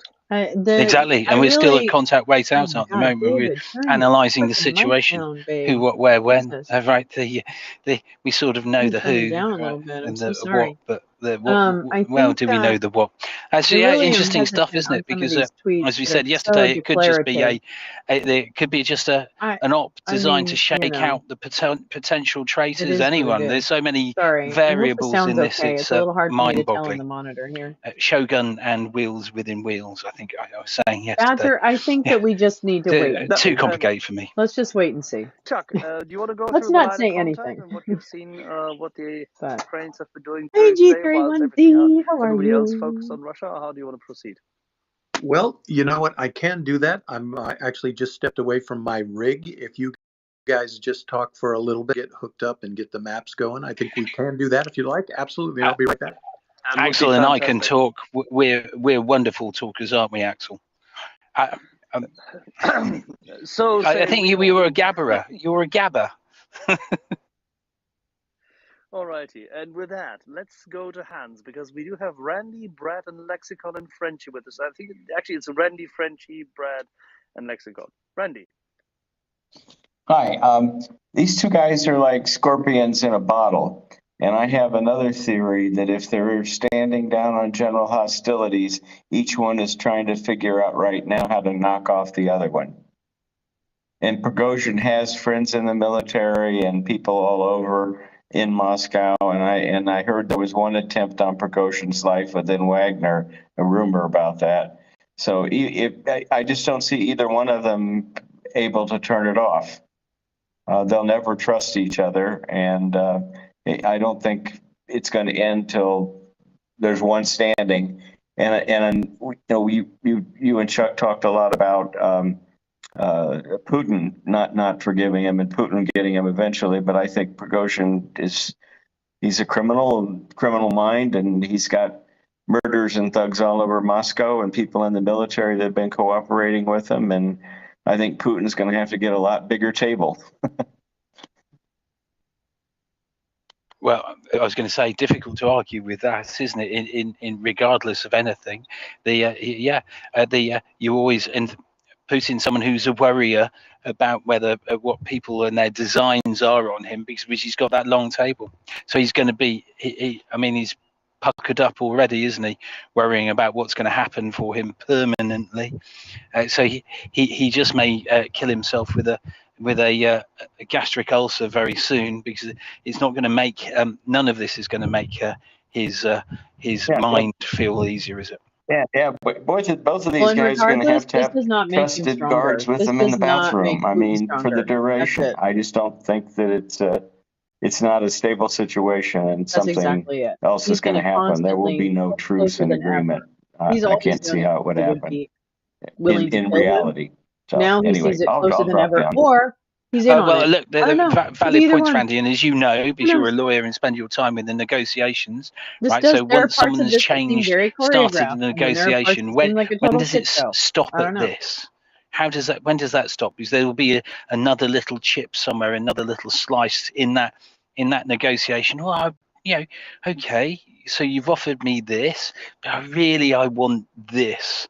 And then there'll be a slow chip, and then the threats. I mean, if I were Maybe his Putin, troops I can't would come bring in, and they're in. I desperate would for get those 25,000 to get into Prigozhin Ukraine in some way, whatever the and hell his those name is. I would get negotiations, him to come we call in. them negotiations, right? I Will would keep trick on him going. into surrender, or no, like I coming in do to agree be with the physically analysis. closer so that you could This have him is two killed. That's scorpions. I mean, that's on point for Putin. I could care less. That's very Russian. The other thing that may happen. The ends and we justify don't the know if means. Prigozhin has That's very turned Russian. around. If he has, he's been offered something. He's been talked off the ledge. But if this has happened, there is a loser in that proposition, and that is Putin. Because in that negotiation, it's Putin that had to give something. And that makes him look weak. And a dictator cannot look weak. So I think, turned around or not turned around with Prigozhin's forces, there are no happy handshakes in this. There is no kiss and make up. Totally Prigozhin agree. has stepped out of line. I mean, if you just look at it from He if you has, accept in the everything last at somewhat face 36 value, hours, I he agree. has staged the most I don't significant necessarily accept everything at threat face value, to though. Russia's internal sovereignty. He has come closest to jerking away the levers of power from Putin. That's what they say, and Spot Putin Man. They is say that never he's going in to forgive this. Val, wherever that This is, this wherever is his not dacha is. okay. I don't know. I mean, Remember, dacha, it's in the huge. It's a communique, mansion. It's a stab in the back, multi-mansion. threat to the fatherland, It's a compound. punished with extreme rigor. But they said he was on his plane, both of his Prigozhin planes, is the not. only two He is a planes he cunning flies man, on, but he is not which a is very very Putin. bright man. And The if only he's two planes accept that he flies on anything, are gone, and he ain't from a driving. chicken dinner So to a forget that. brand new 5-star general's uniform, he He is does a think he owns chump the country, because it's so over. he does think he can travel with Yeah, and he's in the game of cavalier. don't show weakness, right? So as soon as you're in that game and you show it, then you've got I think he already a showed serious weakness problem, isn't it? and It's then not like a couple immediately of they people announced down the that he was pub. still working in the Kremlin. These are That's serious so fucking consequences. obvious. So from that's the sloppy part, right? Like to me, that's the Alrighty, sloppy gentle part. people. That's the What I I think it's fear, Frenchie non-choreographed part. next, was it not? yeah. Wait one. What I I don't feared know, would guys. happen will happen, and that is that Hey, Ivan, in if you're still 3 here, I'm minutes wearing we my Love have and to Rockets restart hoodie. because there are certain functionalities which both David and I can't It's use so at the moment. comfortable. I love it. Chuck, we I need you back basically in haven't 3 taken minutes. it We off. can cycle through the key questions now, and then I everybody didn't in wear it 3 last minutes night. I was we gonna will wear it do last night, but it exactly was that. too We will warm. But I'm wearing it shut all down day and today. restart and be right back. So everybody will have to retweet and share the space then. Wait, Can what? do. Please go through the questions. Okay, all right. I should listen more. Shall I Well, go? Frenchie first, I think it was. Okay. Yeah, I am Frenchy. Oh, all right. I am Frenchy. Welcome aboard. Hashtag I am Yeah, hello. Frenchy. I was wondering about, let's step a bit back to before this silly thing came out, and I'm thinking about Karelia and the Russian Navy, and can we see a defection from the boat people, or just them trying to do something from getting away with like the nuclear submarines and stuff like that. They don't want to be used for it and would rather, like, say, go to You think the Finland or dacha? Norway or You think the Sweden or dacha is any of those wired? countries. Is that Just what you think, Spot hop Man? over a harbor and sit there for an hour or two, or just wait it out. You know what? I think the Russian naval forces are the least contaminated by the Wagner bacillus. I think we talked about everyone waiting it out. I think it's the easiest wait out are Russian naval commanders who literally can pull up the gangways to their ships and just sit there. And again, so many people in this drama can win right now by doing nothing. And you know, I also see this in regard to the nuclear weapons that Nadia, there's a coup. are arguably Actually, in there's play here. just some events happening overseas. In my experience, nuclear weapons are always guarded by extremely specialized units who take their job extremely seriously. And they are not simply going to hand over the materials in their care to just anybody who shows up. You know, so that is one more level of protection that is probably still holding at this point. We don't know otherwise, but I would assume this, and you know, we'll have to see. And that's, you know, that's a frightening chess piece that is on the board somewhere, and we don't know where it is. All right, gentle people, hold on to your seats. Make sure you have everything ready. Oh dear. Focus on your drinks. In 10, 9, 8, okay. 7, Why? 6, 5, I hate 4, these two. 3, Bros. 2, 1. We will restart now. Oh, what? Oh, okay. All right. Okay. I got ya. Holdy on 65 hours. Yeah. Hey,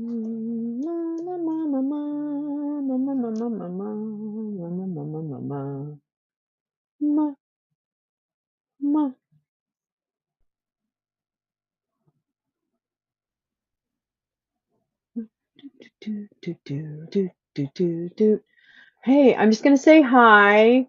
I'll just say hi. Oh, I was gonna do it like a person, but no. Give him a nice big thumbs up. It's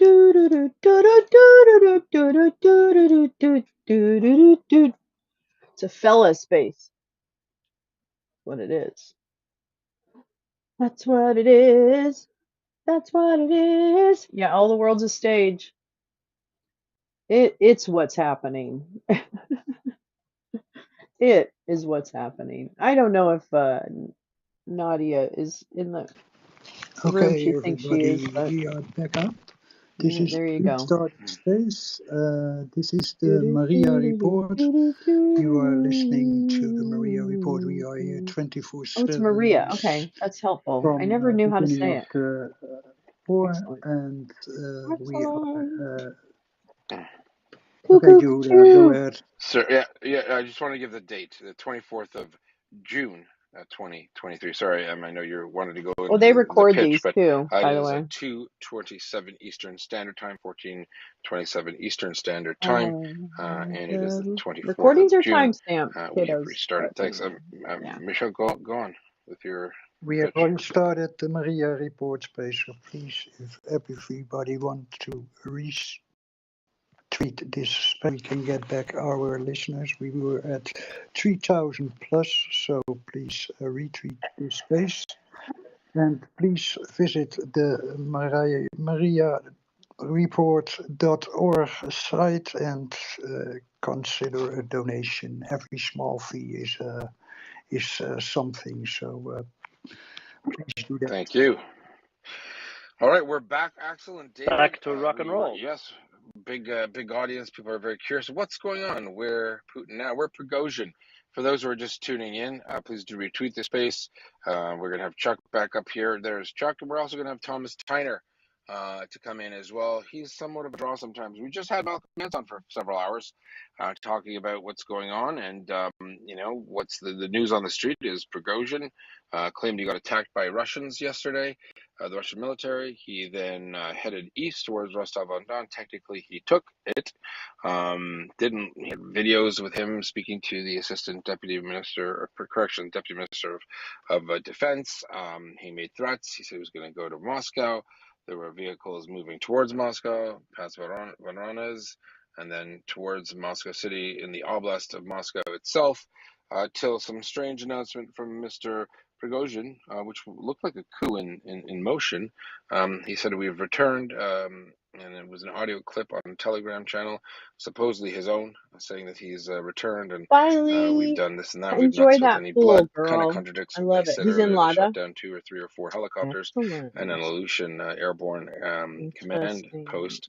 However, he said they're turning back. We don't know what this means because we don't know where it's going. But we do know one thing: the Ukrainian army doesn't care. Ukrainian armed forces is still fighting its battles and in its effort and its eventual liberation of all of its territory. Is this more, as Axel said yesterday, Kabuki theater, a theater of Kabuki? Who knows? I think that we're going to find out that maybe Prigozhin was playing hardball. He threatened to leave positions in the past and do this and that and upset the apple cart and throw the toys out of his pram. But we don't know what he means. And currently, we wait. We wait for the fallout of this. I'm not sure who this benefits. It certainly doesn't benefit Ukraine in the sense that, back and forth behavior. But perhaps this was Prigozhin doing a power play to get rid of Shoigu. Maybe he wants to be the Minister of Defense. He never mentioned Putin. He didn't attack Putin. And that's obviously quite suspicious. Some people think that maybe this was Putin trying to ferret out dissenters by getting Prigozhin to do a mock-up of a coup, and anyone who jumped ship to Prigozhin, Putin would deal with. I don't know the truth. There are moving parts, too many variables. One of those variables apparently was Lukashenko flying away. Who knows where he went? No one knows. It's truly a bizarre day, even for Russia. So on that note, I hope I've dialed you into the situation. And if you're just new again, just do retweet the space. We're getting ready for Chuck and Thomas Tyner and all sorts of shenanigans What an to kick amazing off here at the Marine synopsis. Report. I And love as our it. friend Michelle said, we've been here for 24 hours a day, 7 days a week for a year and a half, advocating and educating about Ukraine and the Russians' genocidal invasion therein. Thanks so much, Axel. David, I'll pass it off to you. Pleasure. Thank you very much. And with that, we can also add in now. By the way, I can see our friend John Howard joining us. Chuck, do you want to give it a go, or shall we cycle through questions first? What would you like? Where would you like to start? Are you ready with your rig? I am. I always like to answer questions. People are so patient; they put their hands up for so long, and we also get breaking news. So, Axel, your choice. I can discuss the battle space, or we can field those questions. Let's take those 5 which we have, as people have just, so to say, reclaimed their space. We have Edward, then we have Radu, we have Lexicon, Boris, and John. Edward, give it a go.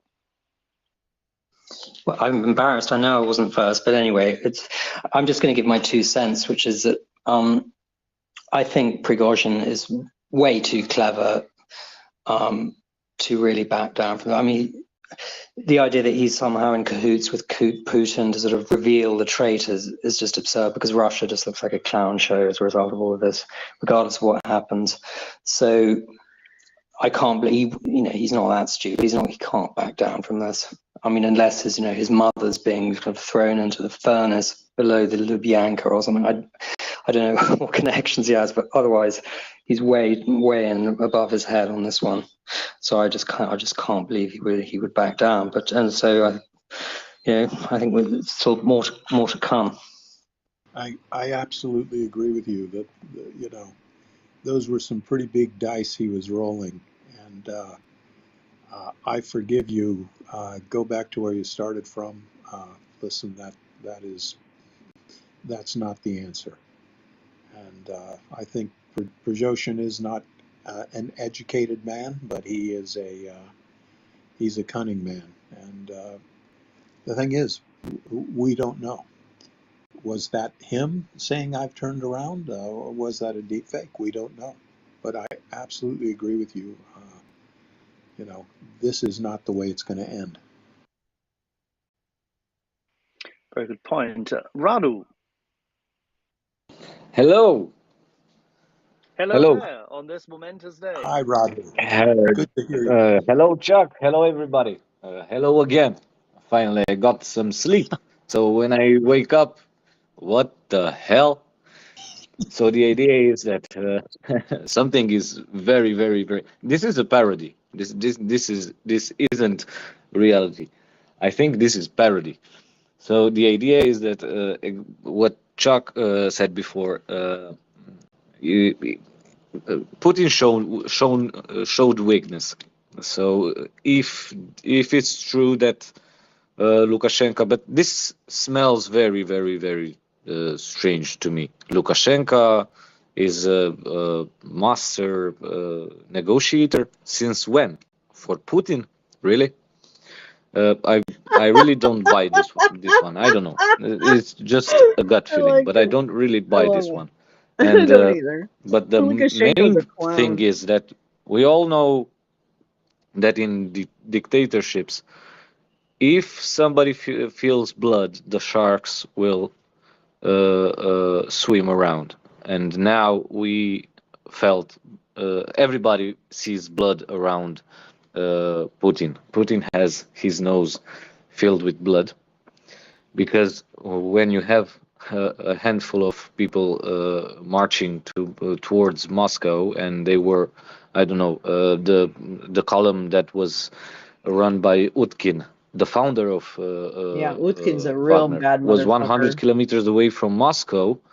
Okay, have In fun, Lee. what? Have 20 wonderful. Oh, hours? that's right. You said that I a don't long know time if ago. I'm so dumb. less than 20 hours, or maybe 20 hours.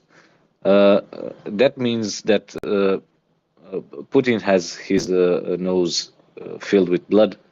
That means this won't end Yeah, see, here. the only thing I think This that is Putin's this not, is my you know, take kind of on orchestrating this. this I'm going live is because he left. on my Facebook And that channel is in just Romania not, to speak that's a about desperate move. this. Sorry. But I'm listening Just is.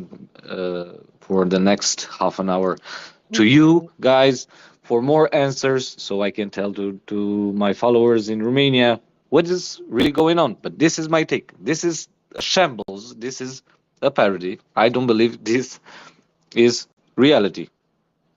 The Wow. worst coup ever. Right. Yeah. The slow motion Worse than the fake Prigozhin coup in putsch, Turkey. and like most putsch, it isn't. You know, this is a putsch and Yeah. not a coup d'état in my book. All right, we have John Howard with us as well. Oh, John, interesting. good Like evening. pooch. Good evening, Axel. Thank you very much. And moving Is this a thing, Jim? away from Russia's domestic entertainment industry for a minute. Apparently, in the last several hours, Ukrainian forces have crossed the Dnipro near the Antonovsky Bridge, which is pretty incredible, and is actually probably bigger news, to be honest, in terms of our purposes on this space. So I'd just be interested to hear people's thoughts on that, if they've heard about it. This is the guy speaking. Oh, we did, and I think this is what Chuck was about to go through with us. So stay with us, John. Don't go away. Very important point and very, very pertinent to Ukraine's say focus, because all the distractions, whilst you have to take in what happens in Russia, of course it is important, of course it is urgent, and it's topical. However, Ukraine has a job to do, and that's fighting and winning this war. All right, let's go through the three hands, and then we turn to Chuck. John, stay with us. Lexicon, then Boris and Maciej. Lexicon. Crypto. Hi. Yeah, I've been listening for a couple of days and always hesitant to contribute any news due to the fact that probably someone else has, and it's changing. I also, case in point, just wanted to mention Utkin being supposedly 100 kilometers out of Moscow from a different direction. Where's Kadyrov? And that was That's what I want to now know. an Where are the hour ago. Chechens? And yes, What's what going John on with the just Chechens? mentioned, that Ukraine seems to have been, at least we know 3 tanks crossed on pontoons down at Antonovsky Bridge, but also Chuck will probably tell us, kicking some serious butt in Bakhmut, I've been hearing. Anyway, Oh. I really want to hear Chuck go through the paces there on the front lines. But also, I just want to say, as people do from time to time, this is not just happening because of some people's nasty feelings towards each other and because of things going down in Moscow. I mean to say that this is Ukraine's win. This is the end of Muscovy's adventure in Ukraine. This is because of Ukraine's fight. Let's I mean, hope. Putin went into this as some last chance grab to Let's solve hope. all his problems. And one of the things, I don't a think theme she's I've wrong. often talked about when I say to Chuck, it can't go for 3 more years, Chuck, because other things will blow up. And of course, you always make that righter. Of course, failing, other things blowing up, but they are, as you'd agree, I'm sure, totally linked. Other things are blowing up in Muscovy because Yeah. Ukraine And we will is get Lexicon, yeah, and we'll well, get there. yeah, I We'll just get there. well, okay, go ahead if No, sorry.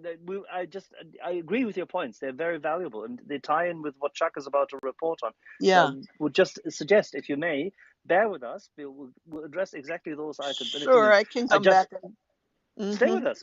Stay with us. Yeah, I was will. just I trying will. to cycle through to get to Go Chuck's fast. report. Yeah, Exactly. Hope you guess my All right. If you have any further name. question to attach to it, then we're happy to go through it. No, let's go through the front.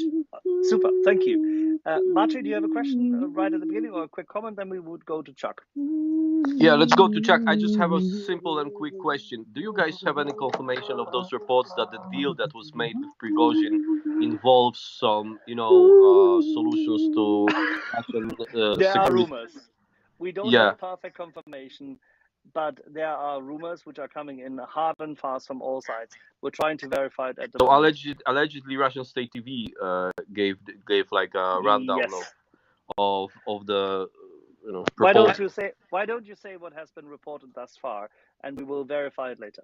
Yeah, so the reports say that Gerasimov and Shoigu will be basically withdrawn from their leadership positions. The Wagner group will be given safety, whatever that means, and for however long. But that's the Nobody's proposal. gonna get And safety. supposedly, Nope. Wagner Nope. troops themselves will be removed to Africa, which is so they won't be stationed in Ukraine and in Russia.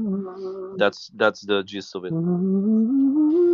And Very interesting. Shoigu and Gerasimov are supposedly conceding their positions. And if you can imagine, again, whatever Putin said to Prigozhin amounted to nice doggy until Putin can get a rock and bash the doggy's head in. And again, I would, to our Russian listening guests, and if we have any Wagner listening guests, I would We are suggest to you, listening. How gentlemen, are you, if you everybody? all think you're going to get on airplanes and fly happily off to You're service in sub-Saharan Africa, not. Dun, dun, where dun. you're going to get to rape, pillage, and burn to your heart's content, I will We're suggest to you gonna that it will find be you. so very We're simple gonna for find Russia to you. shift you into these southern African deployments and then cut your logistical strings. And when you run out of candy bars and nylons to give to these local military dictators, you are gonna get devoured. Oh boy. So good luck. This has Oh been boy. an egregious mistake. Oh Your boy. boss has made it, and you're going to reap I the don't think he's wrong. consequences. I think he's And right. I'm frankly delighted. But thank I you for think that he's update right. because fascinating. It is I think absolutely he's fascinating. absolutely right. There is no place for them as individuals to really hide. Alrighty. But I don't know. Okay, Who and now the knows? hands went up from Ukraine. Wardogo and Boris. Wardogo, please. And then right after that, we'll come to the front line. Look, first, Yeah, first, if you allow, hello? yeah, please go. Yeah, if you allow quick aftermath to this most unsuccessful coup. Prigozhin definitely became much more popular in Russian Federation. I don't think if Kremlin likes it or not, but again, yesterday he was popular only in Rostov and Voronezh and in some battle zone. Today his name is all around Russian TV. I'm sure they couldn't make it silent even in Siberia. So he is definitely national level politician now. Second, Is he talking China about probably Prigozhin? and other authoritarian regimes even more not happy with the strength of vertical power in Russian Federation. So they kind of less reliable partners than before. This is also aftermath. And yes, this is basically that's it for now. Thank you. Thank you, Boris. Wardogo. Other words, easily saying in the Gopnik style criminal mindset, if your own dogs see you weak, they will simply tear you down, right? So that's exactly what was happening in Russia on the swamps, and that's the thing that is not have been ended. Let's call it this way. I believe next day we should look up on the potato land, right? Oh, about the country names. Do you think if Prigozhin was allowed to have his own duchy, would the hammer? Just a moment. I just forgot the name. Yes, Sledgehammer Stan is the proper name of the country, or whatever they are. I don't know. That's perfect. Sledgehammer Stan. That's good. But you know, I just don't. he has betrayed Putin. And, parsing those, I'm an old Cold Warrior, and I'm used to parsing those words. And what Putin said in his initial communique, stab in the Oh, back, there's our kitties. betrayal of the fatherland, punished with the sternest measures. And we don't know yet. I mean, we're predicating this analysis on did Prigozhin say he's turning around? And was that actually him? Was that not? And him saying, I've turned around, does that mean all his forces have turned around? Does it mean some of them are going forward and some of them aren't? It's still a very confusing situation. But I think Prigozhin has made his last mistake. And I don't think his ticket may be punched today or tomorrow. Right. But certainly and inevitably, Putin is going to put an end to him. All right. I think that gives us a great opportunity, Chuck, now to turn back to Ukraine and to the front line. Go that way. Where would you like to start? Well, Go that way. Go start that up way. in Kremenna, where the 76th Air Mobile Division of the So hard to verify, Russian VDV, like over the video. last 36 hours or so has Tim's usually on projected top of a marginally effective offensive north of Kremenna towards their perennial unrequited love target of the Zarabets Reservoir. And although the Russian armed forces were actually able to push the zero line forward about, let me look at my scale here, just about 3 or 4 kilometers, they have failed to reach the reservoir. And they are apparently stopped at this time. Previous editions of the map, and I'm going off previous editions of my own maps. I haven't been able to update today, with the exception of Avdiivka, because of the Russian entertainment industry. But south of Kremenna, Ukrainian forces have not only blunted these Russian attacks, but they have actually pushed them back.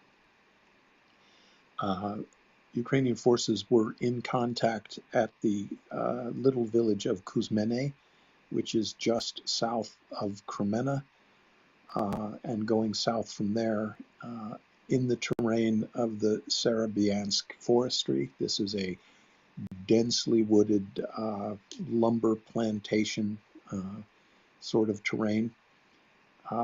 Ukraine has actually pushed the Russian forces back towards Pravika, and again, this is pushing them back to the Severodonetsk River. They've also been pushed back at Shipovika, and again, a perennial desire of the Russians to reach the Ukrainian town of Belyohorvika, and they have been pushed back there as well. This is one of those cases where the local Russian commanders here in the Kremenna area of operations, they have an overwhelming superiority of manpower, equipment, artillery, armor, infantry fighting vehicles, and this area of operation for Putin has perennially underperformed. And talked about this a lot. John Spencer and I both look at the progress in this area, and we just wonder continuously what's missing.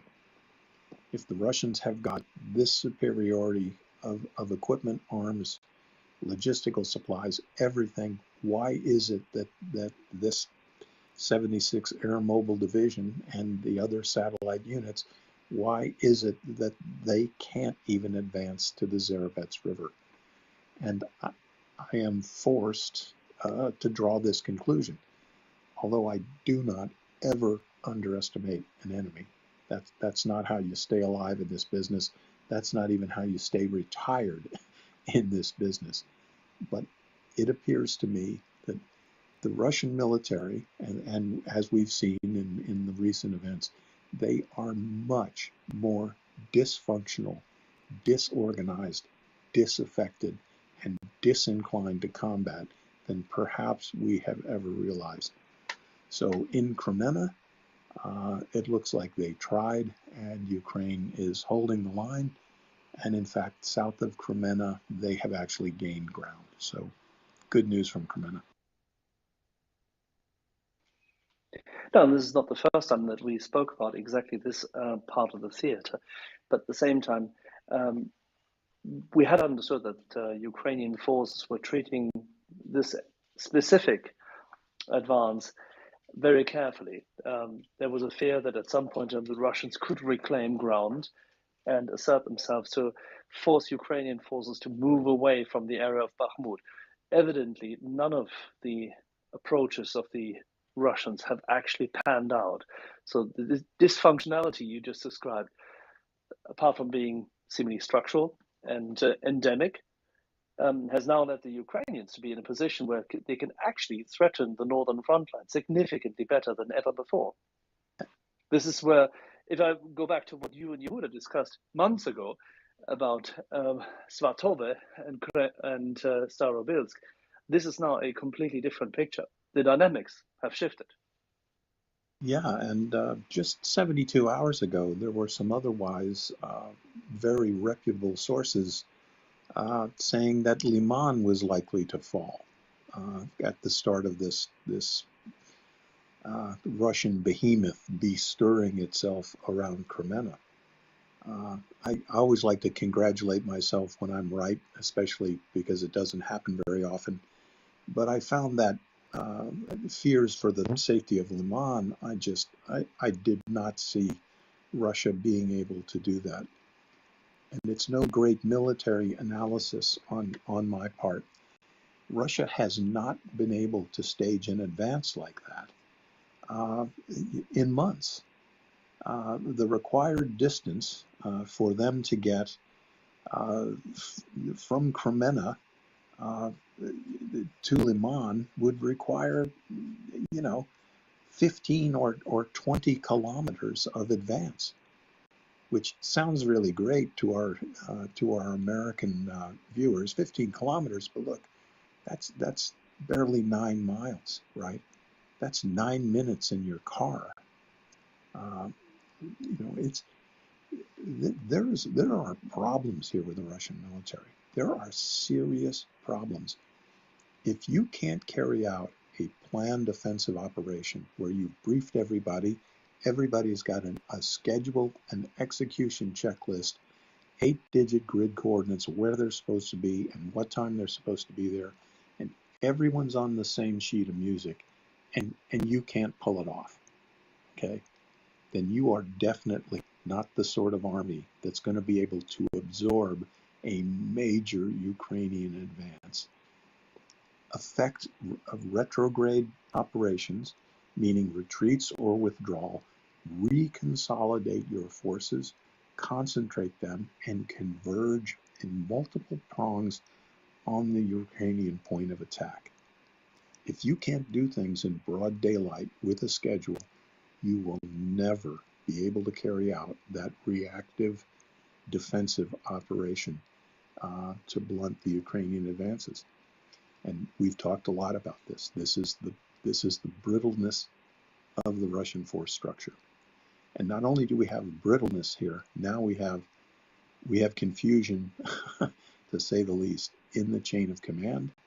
And there's a lot more to shake out. And right now, for all intents and purposes, I consider the Russian high command to be absolutely paralyzed. Nobody wants to do anything, and that's good, and that's an opportunity for Ukraine. Was there any impact visible during the past 24 hours of exactly that paralysis and the shake-up and the insecurity due to the whatever, failed coup, mutiny, you name it? Well, I think so. We're going to eventually get to Kherson, where it's a very significant bit of information, and I want to make sure we can confirm it. but a pontoon bridge crossing of the Donets in the vicinity of Kherson is extremely significant, and we'll talk about that later. We're going to get to Bakhmut here, and next to Avdiivka, where during our discussion with Malcolm, I was actually able to put up a map of Avdiivka and some frontline sources, which are normally very, very reliable for me. This was only a single reporting source, but it has never let me down in the past, reporting not necessarily tremendously significant gains, but gains by Ukrainian forces in the Avdiivka battle space. We'll get to that as well. And, those facts are coincident, meaning they happened at the same point of time, and I think it's easy to connect them, meaning these attacks, Ukrainian attacks, I don't think we can dismiss confusion in the Russian ranks as contributing to the Russian advances in Avdiivka. But we'll get to Bakhmut here after we deal this, and we'll go right around the battle space. Sure. Exactly. So let's go to Bakhmut, to the place which Yehuda once called the gate to Bakhmut, meaning something which the Russians should never have pursued in that form as they did, but which seemingly has been conducive to the events of the past days, because without which neither Prigozhin nor the Russian General Command would have been in the tactical position they found themselves in. Where do we stand in Bakhmut and in the area from Soledar down to Donetsk? Well, we find almost more of the same, and except only worse. We talked about the evolution of Russian force posture around Bakhmut, and for months we used the cartoon analog of a red mitten reaching around the city, right, with the fingers on top and the big red thumb below it. Ukraine has, of course, it has lost control of the urban area, but that urban battle served its purpose as far as Ukraine is concerned, in that it attrited Russian forces in the three-dimensional urban battle space, where always in that battle space, attack will be much, much, much more costly than defense. So the Russians were baited into that battle space, where they racked up at least 40,000 casualties, not necessarily in the crucible of the city itself, but in the entire battle space, and it may be much, much more than that. That red mitten got sort of pushed back.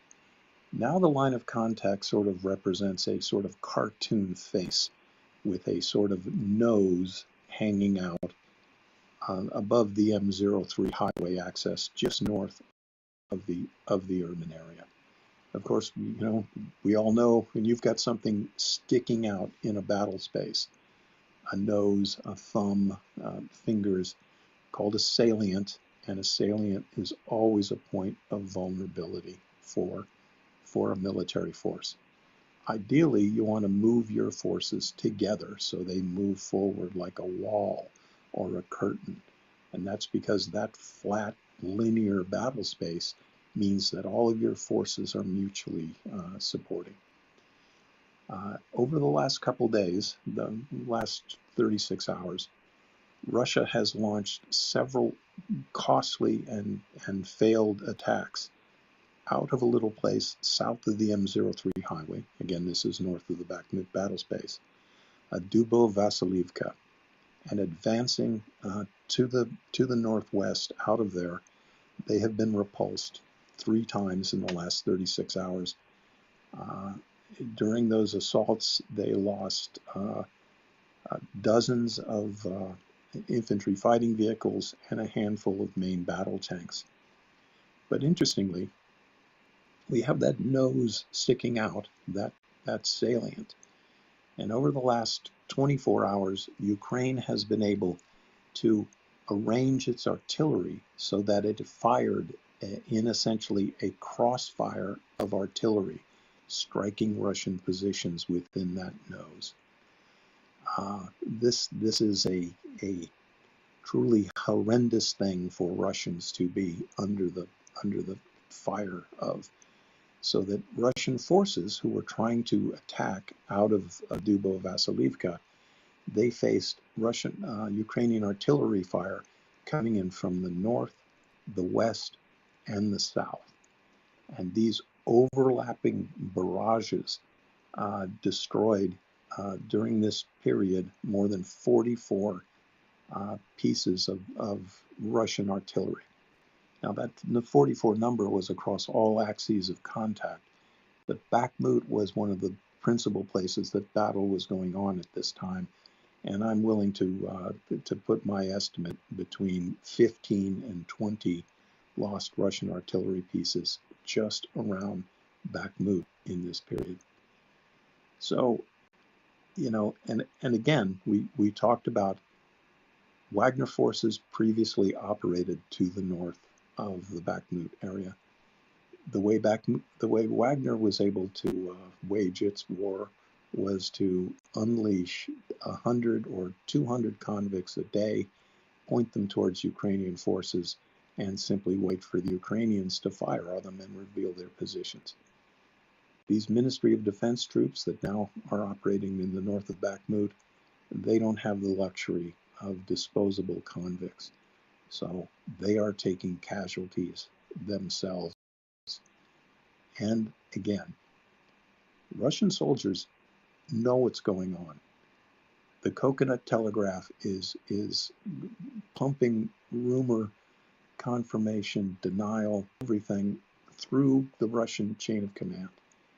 And these soldiers now, and we talked about this last night, you're going to have a pretty hard time convincing your patrol, your squad, your company to advance against the Ukrainians for the next 72 hours.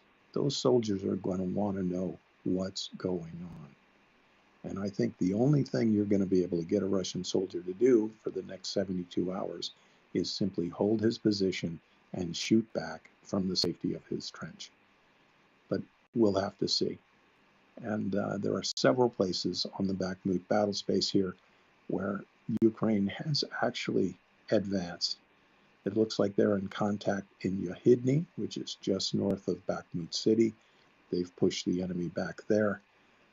Also, south of the H-32 highway, it appears that they have advanced towards the rail right-of-way, and also in other places. So this is going to be an interesting day in Bakhmut. How would you exploit the situation? If you put your mind to, say, for example, the position of General Sirski, who is in charge of operations in that area in the southeast. I'm not even looking at Kherson at the moment, but if you look at these setups at the moment, you see that the Russians are both paralyzed, passive, attacking only in very specific locations, being repelled. And you know that there's political upheaval ongoing, and most Russian soldiers, in some shape or form, have access to data. So as a consequence, is this the opportunity to change things, accelerate, or would you just simply prosecute as previously planned? I think that General Zaluzny has a really, he truly values the lives of his troops, and he always wants to make sure that he has adjusted every possible variable he can to make it more likely for his troops to succeed.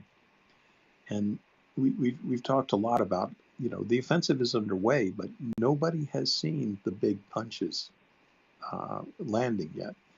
I heard one analyst say that, of the 32 brigades, regiments that Ukraine has ready to go, only 3 have been really in the thick of the fighting. Now, I can't confirm that, but you can see that as a very small percentage of the available striking force. I do think that Ukraine is going to throw a big punch. It may not be for a week or so. It may be, it may happen in a matter of hours. But I am certain that Ukraine is going to throw that punch where the Russian forces are most disaffected, most disorganized, and most poorly disposed on the battlefield, which means that their positions are bad, they have bad morale, they are disinclined to fight. And I think that there is a window of opportunity right now because, confusion and consternation is raging in the Russian command system and confusion on the part of their soldiers. So I'm not urging Ukrainians to do anything, but this might be a good time to do it. And as we get closer to Kherson, I think we may be discussing an opportunity that is unfolding. Alrighty, then let's cycle through further.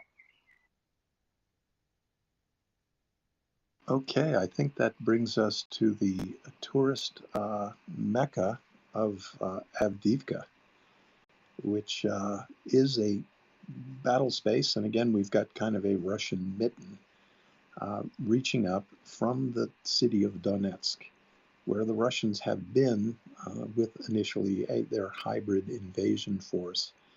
And they have been here since 2014.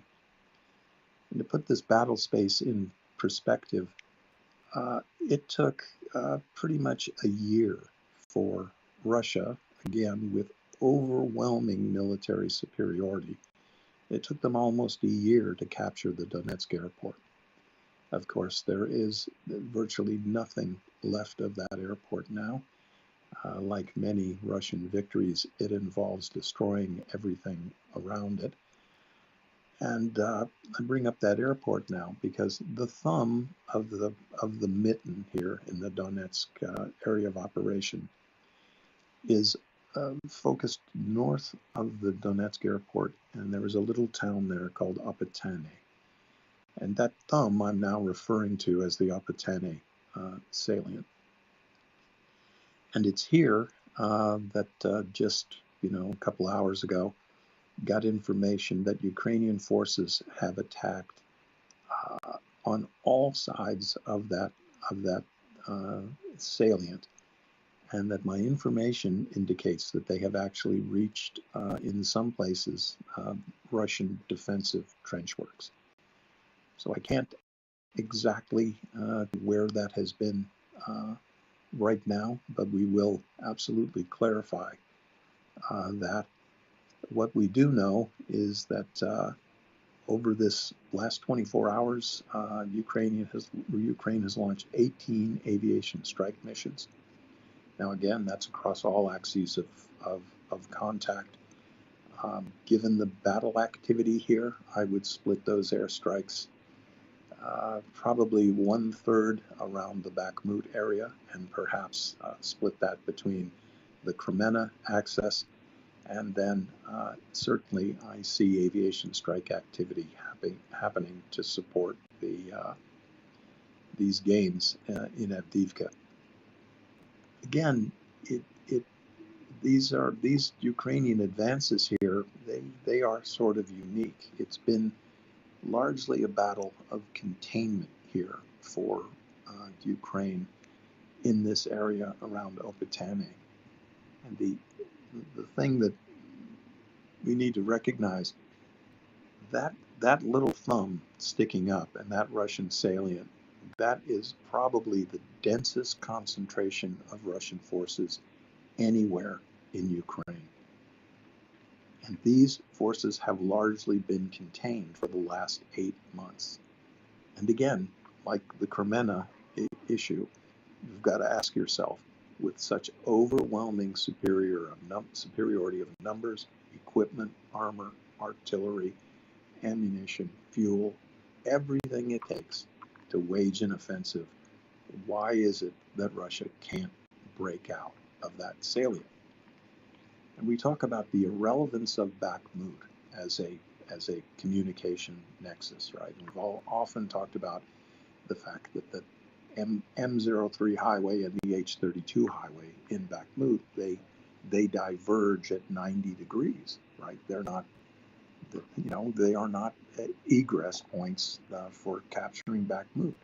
They diverge from each other. If you go down one, your forces get farther and farther separated from the other side. In Avdiivka and south of Avdiivka, west of Donetsk, the prize is the M30 motorway, and it plunges straight into the guts of Ukraine. This is a place where Russia could advance and put forward its forces down that highway, and they could definitely cause some mischief on this battle space. But again, they can't do it, folks. They're not pulling it together. Hi, J-Rans. I Whether was just that's a getting out of the failure of way, command, whether it's Sam, a for the failure of map. So, equipment, because whether he's it's a failure referring to of this map supply, as he's logistics, speaking, so wanted bandwidth people for to have the a chance to command, see it. or whether, as I suspect increasingly, it is the disaffection and low morale and low combat effectiveness of the individual Russian soldier. And that's what's likely holding them back here. So it means out of such. Does that mean this is you're the in North advantage of the defender Carolina in this instance. and not DC? Is that what that means? Specifically, also in the case of the Ukrainians now with better weaponry, but at the same time, in conventional war, you have to be disciplined, organized, well-trained, focused, and you have to have good command structures so that you can exploit and wage good combined arms warfare. None of that has been shown by the Russian forces Sam, since I'm the invasion. connecting dots. At All no right, time have they man. shown I'm connecting any dots, professionalism, man, in my maybe head. for the exception of the Just fighting kidding. withdrawal to the I just north like to say that west of phrase. Kiev, but that's pretty much it. Therefore, it should come as no surprise that, like in the last 2 years since 2014, they have not made advances there. Can you say something about the size of the commitment of troops in that area? Because you said highest density and say bulking up of troops, but what kind of size of troops should one expect in this area?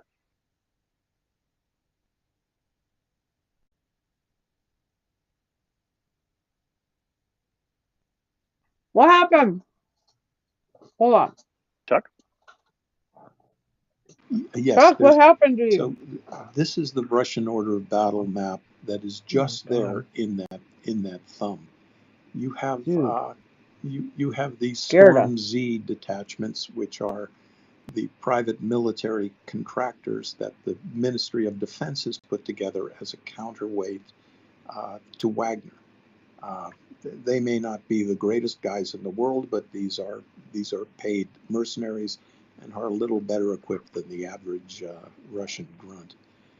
You've got the famed Somalia Battalion. You've got the 1st separate mechanized Sloviansk Brigade. You've got the 67th Rifle Regiment. You've got you've got the 33rd Guards Motorized Rifle Division. So that's already 4,500 men altogether. Absolutely. I would say that there are at least 35,000 Russian combatants just south of Avdiivka. And they are not, they are burning chow, as we used to say. Axel, these guys are not, they're not delivering anything for their paychecks. But again, and especially today, and especially over the next 72 hours, why would they want to? How do they know what's going on? I am certain that a rumor is circulating throughout every Russian soldier in Ukraine that we're going to be withdrawn, that the war is going to be over, that it's not going on like this anymore.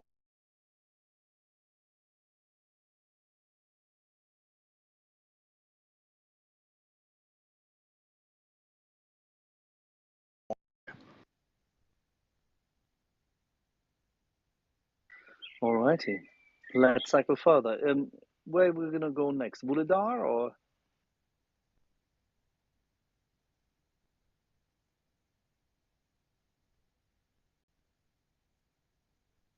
Chuck? Yes, and I'm sorry, I'm working off my older maps because we've all been diverted by the new hit show on Russian television called Let's Make a Deal. Is that is the sequel to The Coup That Wasn't? Let's Make a Pooched. So give me just a second, Axel, and I will Sure, no scan. problem. David, by the It's way, called you're back, From right? Russia with Love. Yeah, right, exactly. Yes, I've been very quiet, haven't I, Axel? Yeah, no, I just wanted to make sure that your audio is correct whilst you Yeah, it's the all question. fixed now. It's all fixed. It was Wonderful. a sigh of relief. I thought, wow, the button now works. Well, we have arrived at Velika Novoslika, which is west of Vuhledar, and this is the place where Ukraine is prosecuting contacts south from the city along the TO5-18 highway. And there are a couple of interesting developments here. There is an isolated Russian outpost at a hamlet, and you can't even call it a village. When I dial in on my topographic map, I only see a small cluster of buildings. It is a place called Rivnopil. Russia is determined to hold on to it, even though there is only one, count them folks, one road linking that location to the main axis of the battle space here. Over the last 24 hours, there are 1, 2, 3, 4, 5 points of Ukrainian contact.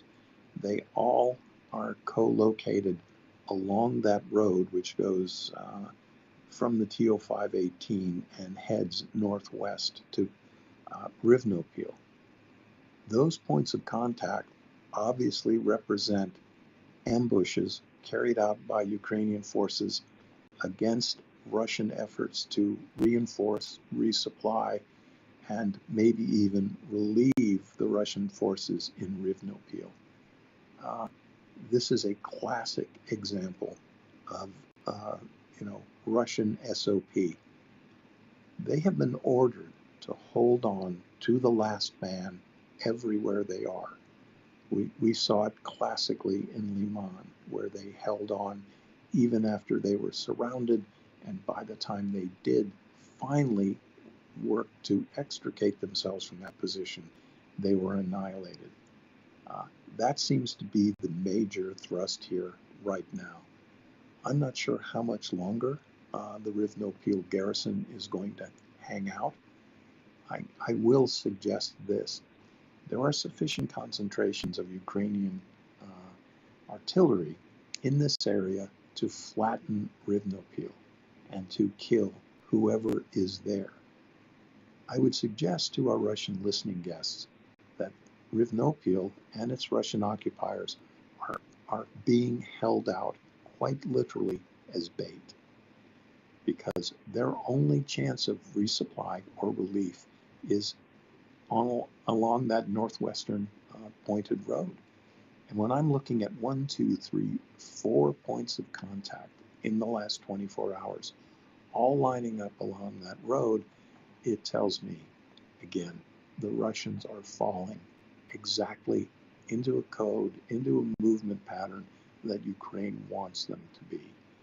There's no point in annihilating the Russian forces at Rivnopil when you can rack up a count daily in vehicles, infantry fighting vehicles, armor, logistics, bullets, beans, butt wipe, everything that Russia is trying to send to that beleaguered outpost, and you can whack it every day along that road.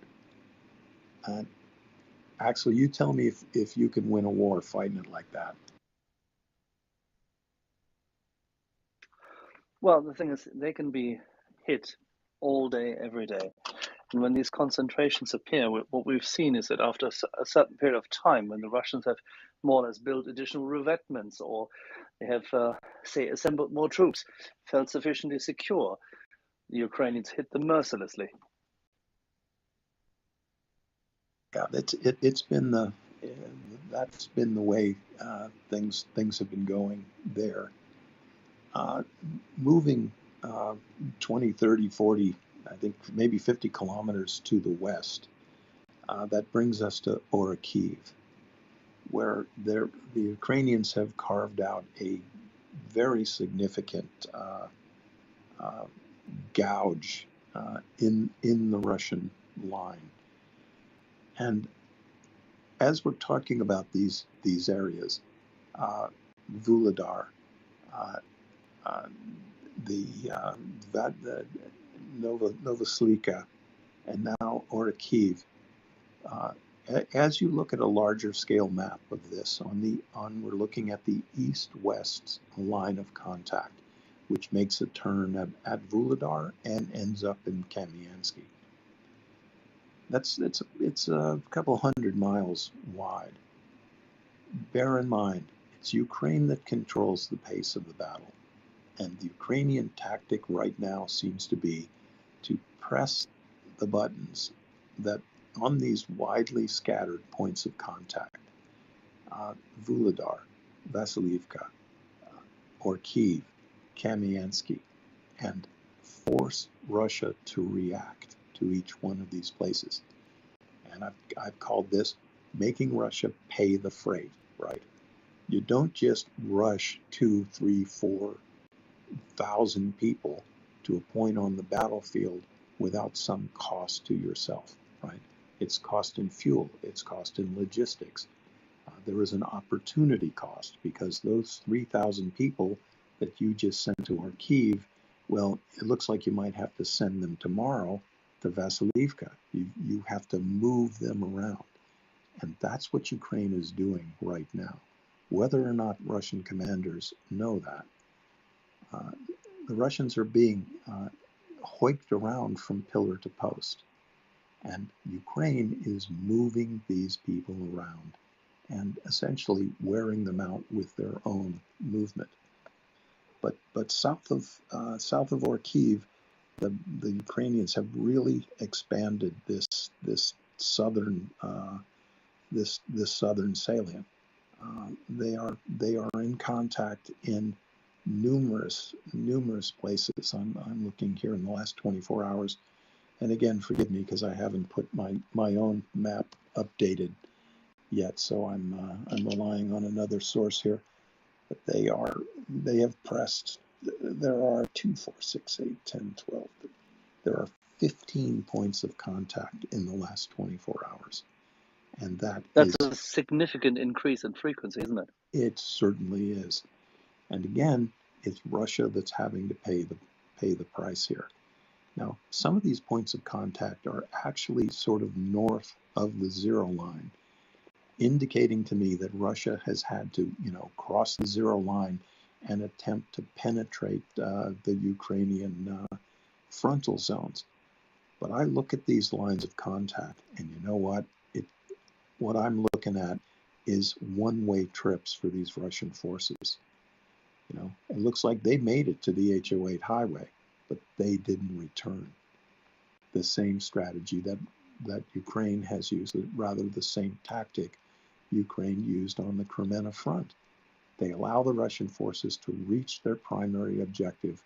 They fall back, and then they wait, knowing that the Russian forces who freshly achieved this objective, they're out of fuel, they're out of ammunition, and their men are tired. And that's the point at which Ukraine presses their advantage. And not only do they obliterate the Russian forces at their initial objective, but they mop up the reinforcing efforts of the Russian army. And in several cases, we see a linear string of contacts. So we see literally the Russian high water mark, and then we see Ukrainian forces beating them back down the line until they wind up at their starting point with none of the gear they started with. So again, this is a place that's heated up in the last 24 hours. The interesting thing about this is, of course, that it confirms with this wave-like approach all along the broad front. As we heard, this is General Zaluzhnyi's and Syrskyi's approach to make sure that the Russians have no moment of rest across the whole line of contact, as you just explained. Keep them burning fuel, keep them waiting, guessing, burning their time, ammunition, the likes, but constantly probing them. This is terribly exhausting for a force which already currently has no real guidance, right?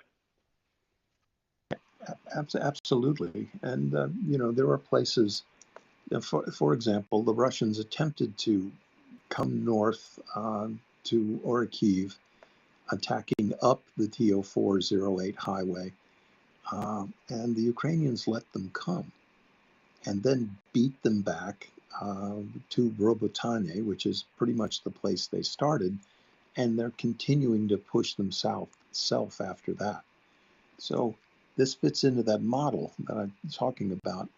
It's Russia that has to pay the freight, right? We see the Ukrainian forces in sort of active defensive mode. They know that Russia doesn't put together very good operations. They also know that Russia isn't risking more than a couple of platoons or a company at a time. So Ukraine has this tactic of bring it on. We'll let you get 5 or 6 kilometers. We'll let you get 5 or 6 kilometers up the road, but we're going to hit you then. We're going to hit you at the first point where it looks like you've slowed down due to lack of ammunition, lack of fuel, tiredness of your crews, and then we're going to just beat you back down to the place you came from.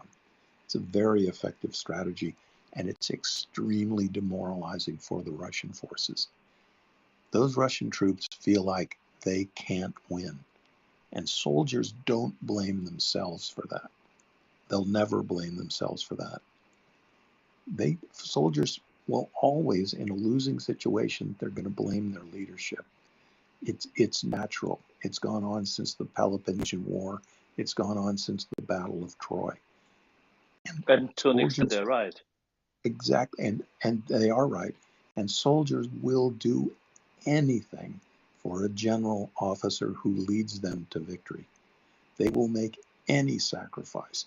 They will be the most valorous troops in the world if you lead them correctly.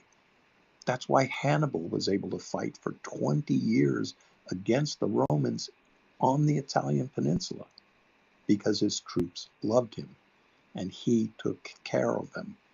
And we can see that isn't the calculus in a Russian leadership equation.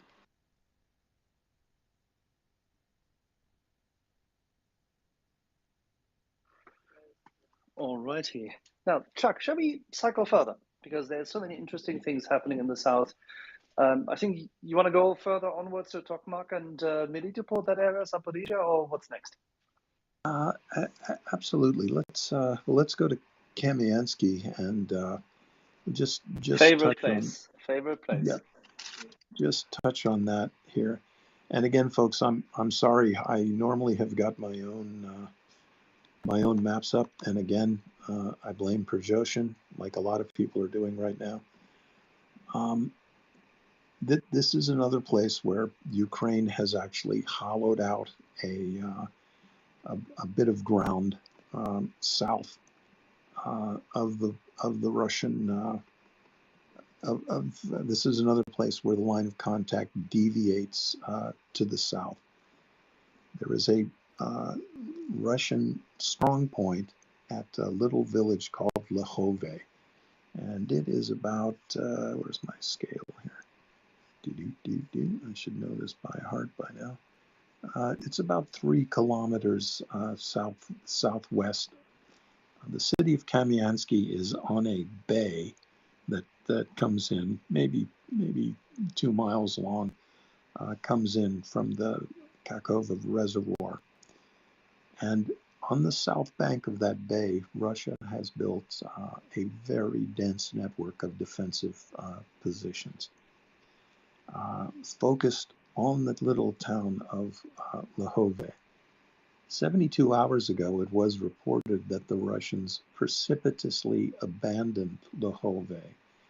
They were quickly turned around, but Ukraine was able to push the zero that position, and it was a very important gain.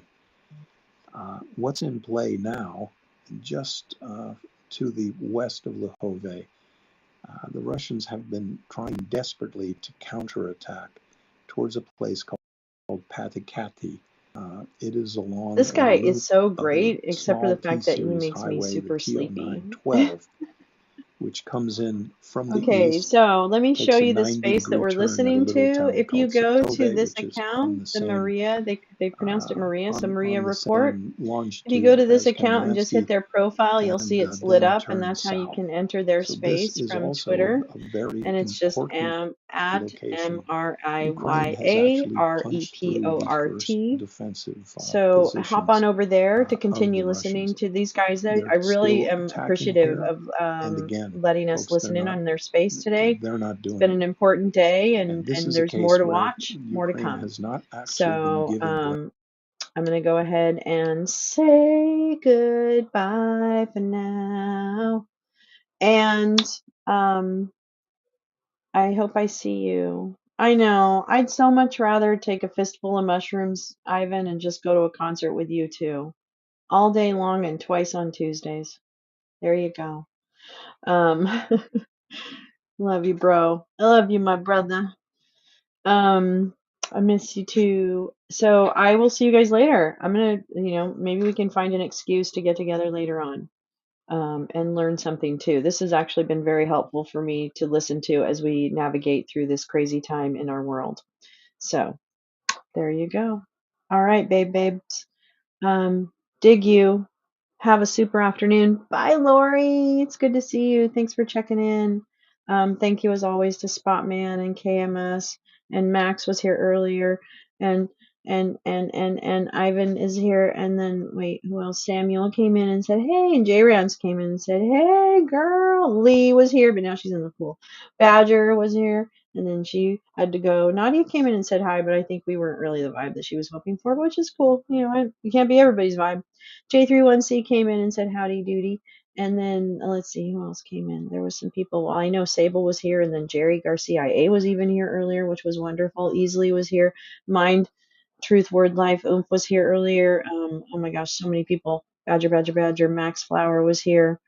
Troy even came in. Boy, that's great. We are getting the right wingers here too. That's awesome. Gotta love that. Gotta love that. Opening minds and hearts everywhere we go. All right, my loves. I will see you later, and thanks for just kind of jumping in on this morning, spending the morning with me. Okay? Take care. Be safe. Be well. Don't panic. It's all going to be okay.